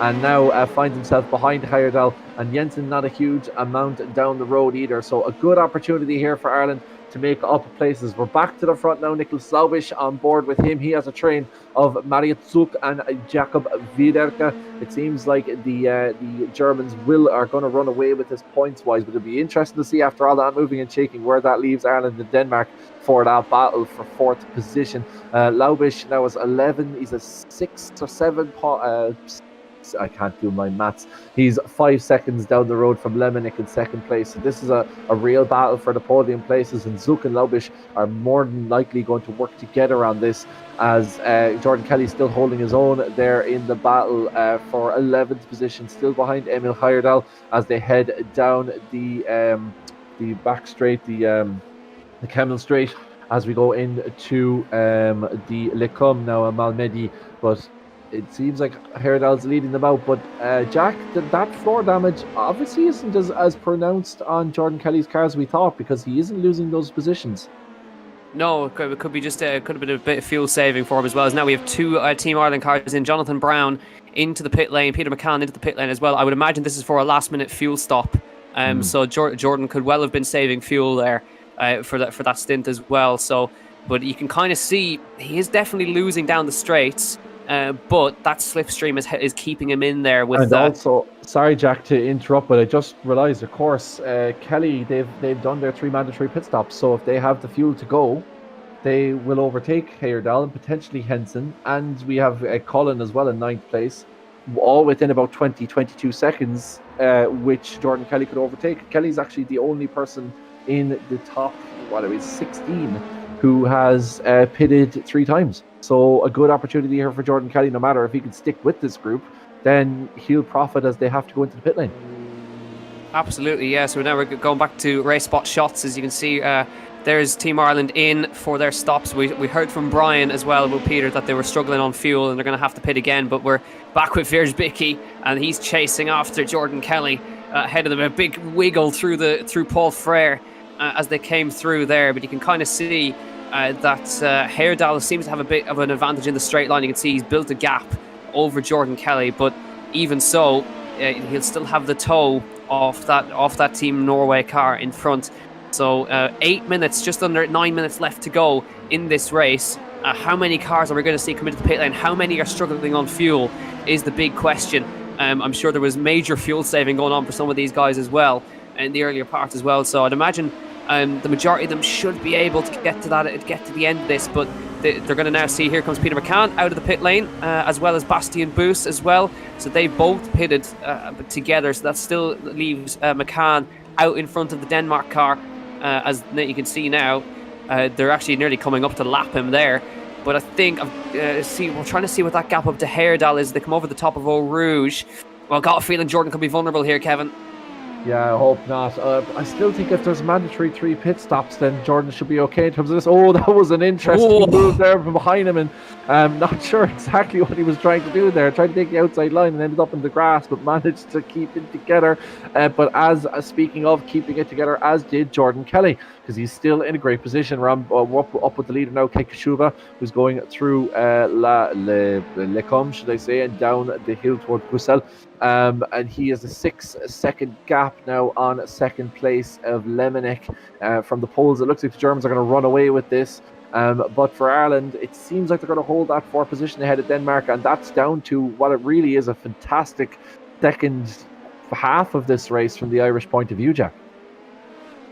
Yeah, it certainly is. It's great drive from them today. So as we go back now, this is Jonathan Brown, and is that a position that he's going to make on the Team Denmark car? It is indeed. So Jonathan Brown moves himself in front of Anton Gulick in the Denmark car, and he's now into 17th place. So that is another crucial place gained on the Denmark car. As we can see now, that is Jordan up to 11th. So yeah, he's made up. We've had a pit stop. Yeah, Wierzbicki's into the pits, and Jordan Kelly now has Emil Heyerdahl ahead of him, who still hasn't done his 3rd pit stop. Kelly, of course, Jensen pitted. Sorry, Kevin. Sorry to cut across. It was Jensen who was running in 10th, so he obviously pushed too hard and used up his fuel. Yeah, but I presume some of these cars are pitting for a 3rd time due to the mandatory 3 stop limit. So a lot of these cars have only pitted twice. I mean, nearly all of the cars in the top 10. All of the cars in the top 10 have pitted twice. So how many of them do they all have to pit a third time to get that minimum 3? Because I'm not sure if there's something lost in translation, because it doesn't seem like any of the cars up the front have any interest in pitting a third time with just 6 minutes left on the clock. So it will be interesting to see how that one works out. Will they be reminded that they have to pit a third time? Or have I got that completely wrong? It is Jakub Widerka now. As we're scrolling through some of the cars here, we're back on now with Jordan Kelly, which is the battle we want to be watching. Kelly's in 11. He just needs one more place to break into the top 10 as he comes now through Pouhon and down towards the second section in Le Fan, and my least favourite corner on the entire course, Campus, which is Heyerdahl is about to come through now. But Jack, too early to call it. Can you call it from here? I don't think so. There's still plenty of time. It's still 5 minutes left, so anything could still happen in this one. So we've got about, when the leaders come across the line, depends what they do, but they've got about 3 laps left in this race. So I wonder, with 3 laps left, I can't see any of these guys coming in to the pit lane at this point. There's Shane Burke, of course, in 19th, Nicky Meredith 20th. Then just in the background, there's McCann, and behind him is Dempsey. So they're all running together, and not in a bad place at all, just outside that top 20. So we'll have to wait and see what happens there. As we go back to Jordan now, you can see he's got a big train of cars behind him. He's got Wierzbicki and Heinemann. Heyerdahl, he's keeping with him though. He's chipped away about 2/10 at Heyerdahl right there, but he's agonizingly close to a top 10 in this one. It's just if he's got that damage, you just wonder, is that slipstream just not going to help him at all? But he has built a small lead, it has to be said, over Wierzbicki behind, and if anyone can do it, it's Jordan Kelly. Yeah, Jordan's absolutely flying it, and he's so consistent. Jordan, he's quick in whatever he's in, really. He's one of these guys that can transfer really well between different classes of cars. So the LMP2, racing against a lot of guys here on this grid who probably wouldn't be as used to a racing in an LMP2 as others would find it interesting. Now we've heard that it is supposed to be a 3-stop race, but a lot of these cars, that's probably not a mandatory 3-stop race. I see. Okay, so it's not a mandatory 3-stop race. It's just a case of most cars would have done a 3-stopper to keep the fuel going. But Keika Shuba now has been leading, and that car's been leading the entire time. So it'll be interesting to see what they are with fuel, because they haven't had an opportunity really to massively fuel save behind other cars. As it stands, it seems like Ireland will have to get a points update. I would like to have seen a points update from the race spot stream at some point going into the last 10 minutes, but as it stands, Ireland is in 4th position from the last time we heard. They made up ground on Denmark, and they had been making up grounds before. As we're about to switch now to our friends at RaceSpot TV for the last few laps of this European Digital Motorsports Champions Cup of Nations. So we're on board now with, or not on board, but we're looking at Nico Wierzbicki, who's ahead of Jordan Kelly. Wierzbicki now in number 22. Sorry, he's behind, should I say, Jordan Kelly. I was wondering whether there's an Irish car in front. Kelly chasing Norway's Heyerdahl, and then Cullen. But Ireland, the only real car outside the top 3 teams to be challenging, because the Danes are down. Their highest car is indeed 14th and 16th, whereas Ireland's Jordan Kelly. That's a brilliant drive from him, Jack. Yeah, it certainly is. I'm keeping an eye on Keika Shuba as well. I can see that he's really, really fuel saving at this moment in time. They're trying to make it a 2-stop race as well. 3-stop is, of course, I think it would mean to comfortably get to the end. It would mean that that they would comfortably get across the line with that. But you can see, look, you do see the Iceland cars even catching him. We obviously have 2 feeds up at the moment, and just Germany are trying to limp that car to the end with the fuel, and I think we're going to get loads of them start to struggle now when we get to these last few laps, because we should have well, it's going to be tight. It could have been actually Keika Shuba backing off to get 1 lap to go, as we keep an eye. We're obviously keeping an eye on our race spot broadcast on the right on your screens at the moment, but I think it could have been Kashuba just backing off. So now when he crosses the line, this will be the final lap of the race here on this one. So yeah, it definitely now ticks over the 2-minute mark. So Keika Shuba will take the white flag here in this one. Oh, there goes. I think actually no, that's Jordan trying to get past Emil Heyerdahl. He couldn't quite do, but he will have another lap to do. So Jordan Kelly, he's fighting for a top 10 here in Spa after an amazing recovery drive. Remember, they got taken out in that early crash on lap number 1. so they're recovering super well. But Jordan now pushing on, must have a bit of extra fuel to use versus Emil Heyerdahl. But it's agonisingly close to a top 10 for Ireland here. If he can possibly do it, it'll be some result. There's your official points right now. Ireland on 300, so 100 points clear of Denmark all of a sudden. So what an effort from Ireland right there. Great stuff. Massive effort. Bastian Boos as well from Denmark pitting as well, so he's gone down the standings. That'll push them further down and Ireland further ahead. Laubisch now has overtaken Matej Zuk into third place. So that's a late change there at the top of the leaderboard as we're back on board with the front battle of Keiko Shuba and Przemysław Lemonek, and these two cars have been battling from start to end over the 2 hours here at Spa-Francorchamps on the inaugural European Digital Motorsports Championship Cup of Nations. Keiko Shuba now is still leading a train, but he's a bit of lap traffic up ahead of him to deal with from Iceland. Jordan Kelly now into 10th. As we just see, Jordan Kelly has overtaken Heyerdahl. He must have made a mistake because Tim Heinemann is ahead of him, and now Jordan Kelly into the 10th position. Get in, Jordan. Top 10 for Team Ireland. Jordan Kelly has done it. So Heyerdahl's obviously made an error. He's pushed him into a mistake, and Jordan Kelly up to 10th right now is into the pit. No, he's in the pit lane. So Heyerdahl, did he get a drive-through? Did he get a late drive-through with off-tracks? Emil Heyerdahl with a drive-through penalty at the very last minute. But here we go, the inaugural European Digital Motorsport Championship. Oh, it nearly gets taken out there, Keiko Shuba, by one of the cars behind. But it is going to be Team Germany who will win the first inaugural European Digital Motorsport Championship. Keiko Shuba, Team 1, takes the on-track victory. As we now, Laubisch makes a late error. Laubisch makes a late error in the last corner. Lemonek is second. Zug is third. Jakub Widerka will take fourth for Poland. Laubisch will take fifth. Tommy Osgaard for Norway will take seventh. Then it'll be Olsen, Gosler, Cullen, and we wait to get that Team Ireland car across the line. Let's get a replay of this right now between the teammates. Nicholas Laubisch now he just went deep, and handed the position to Jakub Widerka for Team Poland, and that's an extra few points for Poland. They'll certainly take that, and nearly lost the position to Osgaard as well for Norway. There he is. He's going to get center stage here as they come through the last few corners. There's two Team Ireland cars together, but it will be a fabulous result for these guys. The 27 car, which is of course Nicky Meredith's number 20. Nicky Meredith's going to cross the line. Yeah, I think we didn't get to see Jordan Kelly at all. I don't think, is it 17 and 7. I'll try to see what that 17 car is from an Irish point of view. But Jack, what a brilliant drive from the Irish to be able to respond in the way they did after such disappointment at the start. In particular, Jordan Kelly. What a brilliant job by Kelly. Absolutely. Yeah, Tim Heinemann 11, I believe. Oh dear, I think Iceland have run out of fuel getting to the line there. That's 29th place, and I think they're crawling over the start-finish line right now. But yeah, what a drive from Jordan Kelly up to 10th, and from Oscar Mangan as well. He did the great job. Yeah, Gunnar Karl Johansson out of fuel, meters from the line, unfortunately, just before the bus stop chicane.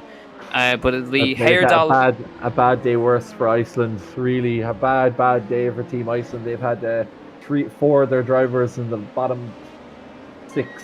And yeah, it's been a tough one. 24th and 25th as well. 24th, 25th, 30th, 32nd, 33rd, and 34th for Team Iceland today. But for Ireland, brilliant for a 4th place in the point standings, and very well deserved. Yeah, if only there wasn't that lap 1 crash, it could have been very good. Emil Heyerdahl, though, he'll be disappointed with himself, I'm sure, with that late drive-through penalty, losing that 10th for Norway. And he will, of course, cross the line for 12th. He took 12th in the end. So not bad. He only lost 2 spots with that drive-through penalty at the very end. And we didn't hear whether it was an official penalty or not. We don't think so in this one. So we will be, of course, getting the lads in for an interview very shortly. But that was the inaugural championship. I'm sure we're going to get our official results rundown in just a few moments time. We'll wait for the few words. Here we go. Keiko Shuba for Team Germany taking the on-track victory. Przemysław Lemonek, Marius Zug, Jakub Widerka, Nicholas Laubisch, Tommy Osgaard, Dennis Olsen, Lucas Gabler, Hovard Cullen, and Jordan Kelly. Top 10 for Ireland. Their fastest lap was by Team Germany as well, to add to their dominance as well. But Team Germany with a convincing victory in the end for that one. But while we're here, we have in with us right now, we have Oscar and Jordan, of course, for Team Ireland too. We'll start with. I think we can start with Oscar, who, of course, when he took the opening 2 stints. Oscar, I mean, I think this is a race of what could have been. I mean, it was a top 10 in the end, but if only you weren't caught up in that lap 1 instant, I think it could have been right up in that top 5. Yeah, I think we were just unlucky. I think the start was okay. We lost a bit of about a place or two just off the green light, but then by the time we came into Rouge, we were pretty much right there, and I think the 2 Norway cars came together, and that just sort of came across our nose of the car, and it just gave us a bit of front damage. So if we'd just been slow in a straight line, we probably would have pressed on, but the car just wouldn't really go around anything high speed. So to lose about a minute after the first minute is a bit of a kick in the teeth. But I mean, myself and Jordan basically kind of did the best I think we could have with the cards we were given. So I think overall, I think I'm happy enough with how I drove, and I'm sure Jordan's the same. So I think it was sort of the best we could have done, I suppose. Yeah, of course. With Jordan, that last few stints catching up to the back of those lads up there. I mean, coming out with a top 10 as well. You must be delighted.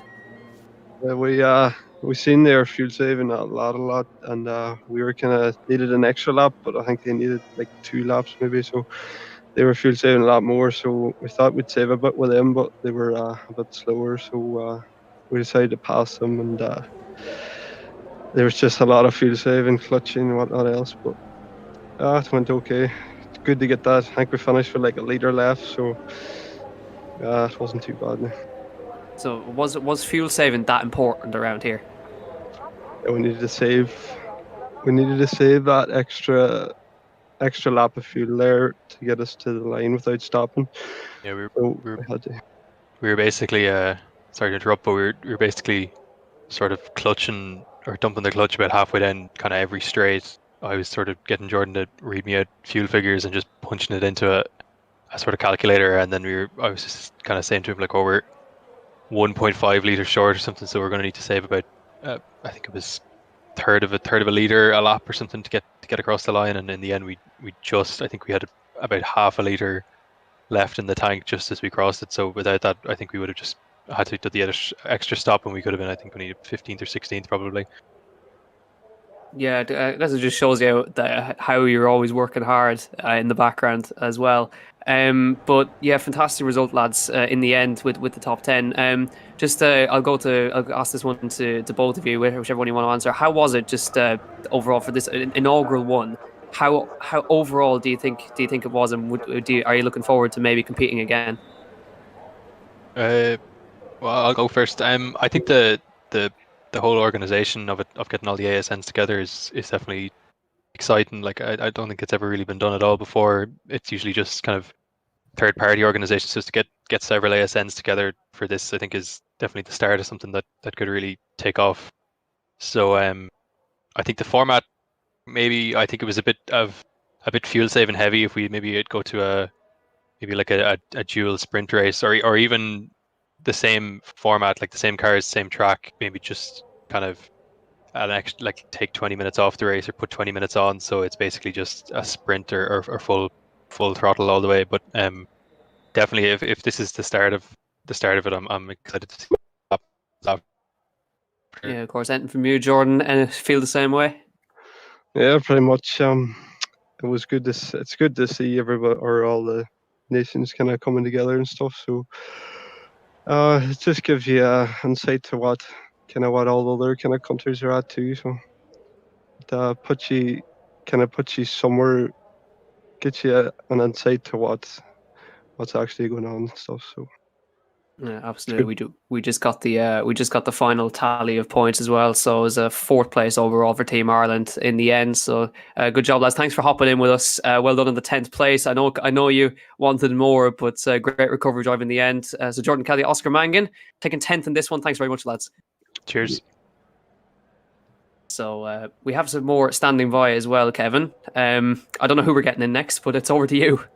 Yeah, I suppose I'm joined by Nicky Meredith and Nicky's teammate Alex Dunn. Nicky, you were really in the middle of that incident as well. I'm just going to give you a quick run through. Sorry, Nicky, before I start, just for the final points tally. Germany winning with 570, Poland in second with 444, then Norway 399, Ireland then in 306, quite comfortably taking that fourth position from Denmark in 171, Iceland down in 78, and for a while it looked like we might have been struggling to get that fourth, but won it fairly comfortably in the end. Nikki, I suppose you were really in the middle of that T1 incident. What did you make of it? Talk us through it from your perspective. Nikki? Sorry, can you hear me now? Yeah, we got you now, Nikki. I suppose just talk us a little bit through that your T1 perspective, because there's so many Irish cars wrapped up in it. Yeah, it was a mess, wasn't it? We did a test race yesterday evening, and there was a few, it was about 20, 25 cars did it, and it was the same thing again. So I was kind of expecting something. We got through the first part of our route all right, and then we got to the top, I saw the smoke and just said, uh-oh. So I tried to back off, and in fairness, I thought I was through, but I just got touched from behind and spun me around and gave us too much damage. Trying to then just pull away and get back onto the track without getting collected was a nightmare. It was just a lottery. So it is what it is. We pitted. That was kind of helped us save a bit of fuel. That slow lap to get back around to the pits, and we were pretty much able to drive flat out for the rest of the race then. Yeah, because we were talking to Jordan and Oscar, and I suppose fuel saving seemed to be, and Keith as well, and Brian McManus. Keith, should I say, fuel saving seemed to be a kind of a consistent theme. Well, what did you make of that kind of fuel limit rule? Would you like to see it changed if we were to do it again? Yeah, we had to. I think for this race we had to save too much fuel, so you weren't really able to do a stint flat out without any incidents. So I think if it had been slightly shorter, the race, or maybe just a little bit more fuel, at least one stint for everybody would have been able to be hot lap pace kind of thing. That might have made it a bit more interesting rather than trying to just watch your fuel number the whole race. But either way, it was good. It was good fun, good experience. Not done many of these endurance races, so enjoyed it. Yeah, and I suppose, Alex, as you say, Nikki in the car, or sorry, you were supposed to have Charlie in the car with you, but of course, I think Shane jumped in last minute to partner you. A fantastic opportunity, wasn't it, to represent your country? And I suppose, given the fact how difficult the start was, probably a little bit of pride there that you guys managed to get that fourth position and to really recover well in the second hour of the race. Yeah, obviously, quali didn't go to plan. I think I was on a lap which would have put me inside the top 7 or something, or whatever it was, and then I ended up getting a 1x coming out of the last chicane. But yeah, I think I had a feeling, like Nikki said, in the practice race there was a big crash going up through a Rouge, and then at the start of the real race, then we were going up through a Rouge, and I saw a lot of smoke, and obviously my first instinct was to go left. And I thought I'd made it through, and then just as I got to the other side of a Rouge, some guy came over and just clipped into the side of me, which sent me spinning and many others. So our race was kind of finished from there after we had quite a lot of damage.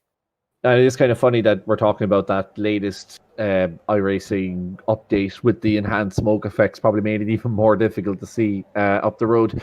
How beneficial though is it on a more general point, especially for yourself, Alex, but also Nikki, you can come in on this. Often we're talking about the IDMC championship, and you tend to be racing with the same guys, but this is a great opportunity to kind of see what else is out there in terms of European competition and to rate yourself against a lot of guys you probably would have seen racing an awful lot, but you wouldn't necessarily be in the same split all the time. Yeah, I think obviously there was a lot of very top quality, really good sim racers in this as well that I got the opportunity to race against. I think obviously I would have liked to put it after what happened on lap 1. I didn't really get the chance, but I'm still happy I got the opportunity to participate. Yeah, I think like the Irish pace in the IDMC is quick. There's 4 or 5 guys there who are top class, and the only difference with this is there's 20 guys who are top class, so it's a lot more of a string of competitive lads. But that was good to do it. We are racing against like some of the top iRacers here in this event, so it's good to be up against the top guys and kind of measure your pace against them. Brilliant, guys. Congratulations. Ireland finishing 4th in the championship in total, and a fantastic result. We'll have, I suppose, our next bunch in. There's so many people to interview. We're not going to get around to them all, but we'll get our last bunch in to interview, which is Dave Maguire, and we will wait to see who we represented, Jonathan Brown. Thanks a million as well to yourselves, Alex and Nikki, as well, for joining us, and congratulations on your achievement. Thanks, Thank lads. you. So I'll hand over to my colleague Jack, who we have standing alongside us. Well, not standing alongside us, virtually standing alongside us. Dave Maguire, Jonathan Brown, and Shane Burke.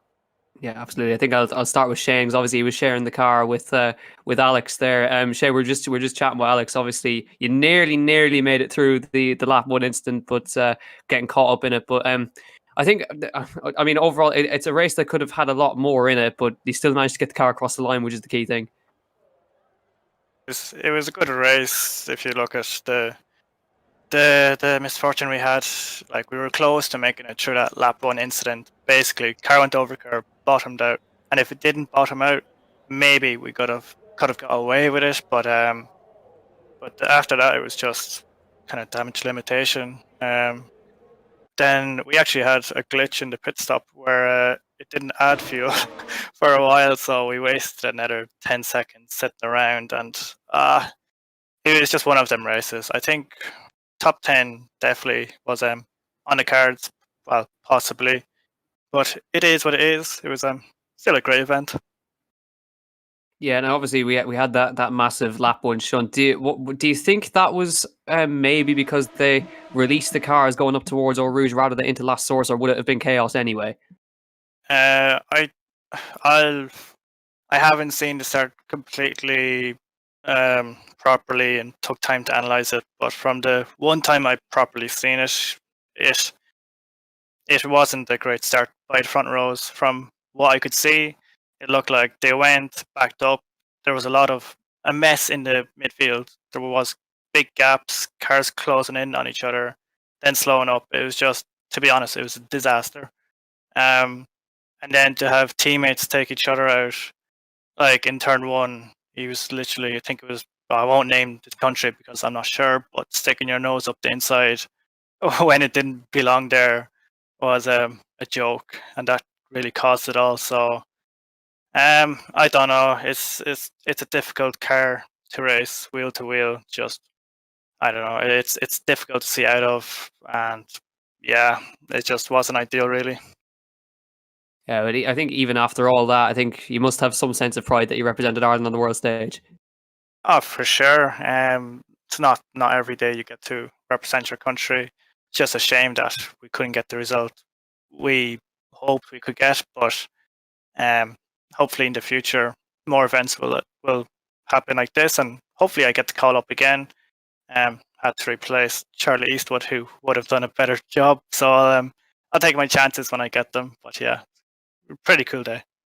Yeah, absolutely. Well, Shane, congratulations on representing the country, of course, and hopefully we'll chat to you again soon. But yeah, thanks for hopping in for a chat with us. Thank you. Great stuff. Now, they've been standing by, myself waiting for Dave Maguire and Jonathan Brown, of course. Dave, I'll start with you. I mean, we talk about that lap one incident again and again and again, but I think you were one of the ones that was caught up in the worst of it, because as far as we can see from the replay, I think your car ended up in the air, but even so, I think you still managed to recover quite well. Yeah, it was quite unfortunate. I had a really good initial start, and the car in front spun and came across, and then I hit the car. We got thrown up in the air, but we did a really good job coming back from that. We just got the head down and did some really good laps, and we managed to come back a good bit. So we're really happy with that. Absolutely, it was certainly chaos all the way through from lap number one. But Jonathan, of course, you hopped in the car later on, managing to make up some late positions. Yeah, how was it for you? Obviously, because it's unusual that we have nations racing against each other. So normally rivals that you'd have, normally rivals would become your teammates within Team Ireland. Just how was it for you? I didn't think it was that bad. Obviously, by the time I got in the car, the chaos had all unfolded and everyone was spread out. So we weren't really in a massive battle. Not myself, anyway. We were just trying to play catch up. Yeah, absolutely. Just talk us through, Dave. Of course, we were talking to plenty of the drivers. It seems that that fuel saving was a massive part of this race as well. How close were you on fuel towards the end? Very tight. Jonathan had to pit with 5 laps to go, I think, because we couldn't really fuel save. We were on our own, and it's a lot easier when you're behind someone in the tow. So it was a bit unfortunate, but we made the most of it, and we're happy enough with it. So Yeah, It's all good. absolutely. Well, lads, you still managed to get the car across the line, which is the crucial thing. But yeah, absolutely, lads. Unfortunately, we're wrapping up very shortly on the stream. But thanks very much for hopping in for a chat with us. Congratulations on representing the country so well. It would have been better, of course, if you hadn't got caught up in the incident. But these things happen. But thanks a million for hopping in for a chat with us, Dave McGuire, Jonathan Brown. Thank you. Cheers for the opportunity, lads. Absolutely.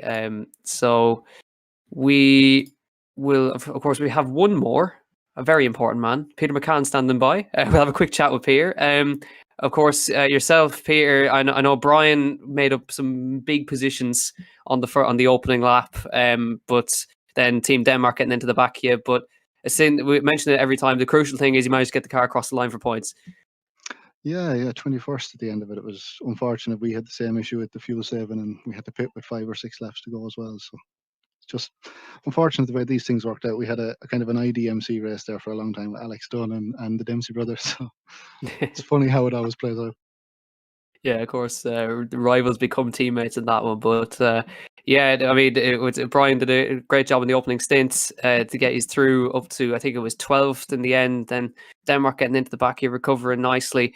But yeah, just how was it in general? Because obviously it's the first time we've had anything like this with nations racing each other out there, and Ireland picking up 4th in that one. But do you think this was a kind of a good opening one, a good first one to kind of hopefully get more events further down the line? I think it was. I think it was really, really well organised, and it was absolute congratulations to the guys that have set it up. And Niall, I know, was involved in it, and all the ASNs across Europe. Yeah, it's been really, really good. And I suppose to see our pace all the way through my stint, we came out in front of 5th, and we held off 5th like 3 seconds back. So the pace is there. It's just the luck, I suppose, isn't it? It's funny, yeah. So certainly the luck was certainly not with us today. But Peter, you must have some sort of sense of pride, of course, representing the country on the world stage. It's not often you get to do that. That's my first time doing anything like this. Yes, it's been really good, and hopefully there's more to come. Absolutely. Well, Peter, thanks a million for hopping in with us, sharing the car with Brian McManus, and yeah, we'll see you next week for the IDMC Pro Series. So get some more practice in. And go look the stream now. See what you said about me. Thanks, guys. Thank you. Yeah, absolutely. So that was Peter McCann hopping in for a quick chat with us while we were, of course, wrapping up this stream. But we can't wrap up this stream without giving a mention to the absolute legend of motorsport that we lost yesterday evening. He's my idol. He's the idol of so many of us. Murray Walker, who we lost yesterday, the voice of Formula One. He's Formula One personified right there. 97 years of age. We lost him yesterday. A big shock to the world, of course. But he was my idol. I looked up to him. I grew up listening to him. I commentate over so many iconic races. And yeah, we just want to say with condolences to all his family, to all his friends, to everyone who knew him, of course. And just to say to Murray, of course, just to thank you for getting so many of us into motorsport. He was the voice that we associate with so many iconic moments. And we, of course, wish that he rests in peace as well. So thank you, Murray. But of course, we obviously have the happy note as well. That it's Mother's Day. So for all the guys who, if you're sitting watching the stream, happy Mother's Day to all the mothers out there. And of course, we want you to have your day as well. And thanks for letting all the lads race today, of course, in this one. So a big happy Mother's Day to all the mothers out there. And we hope you have a relaxing rest of your day. But it has been an absolute honour. I know Kevin has had to jump off, but it's a massive thank you to him for joining me in the commentary booth as well as always.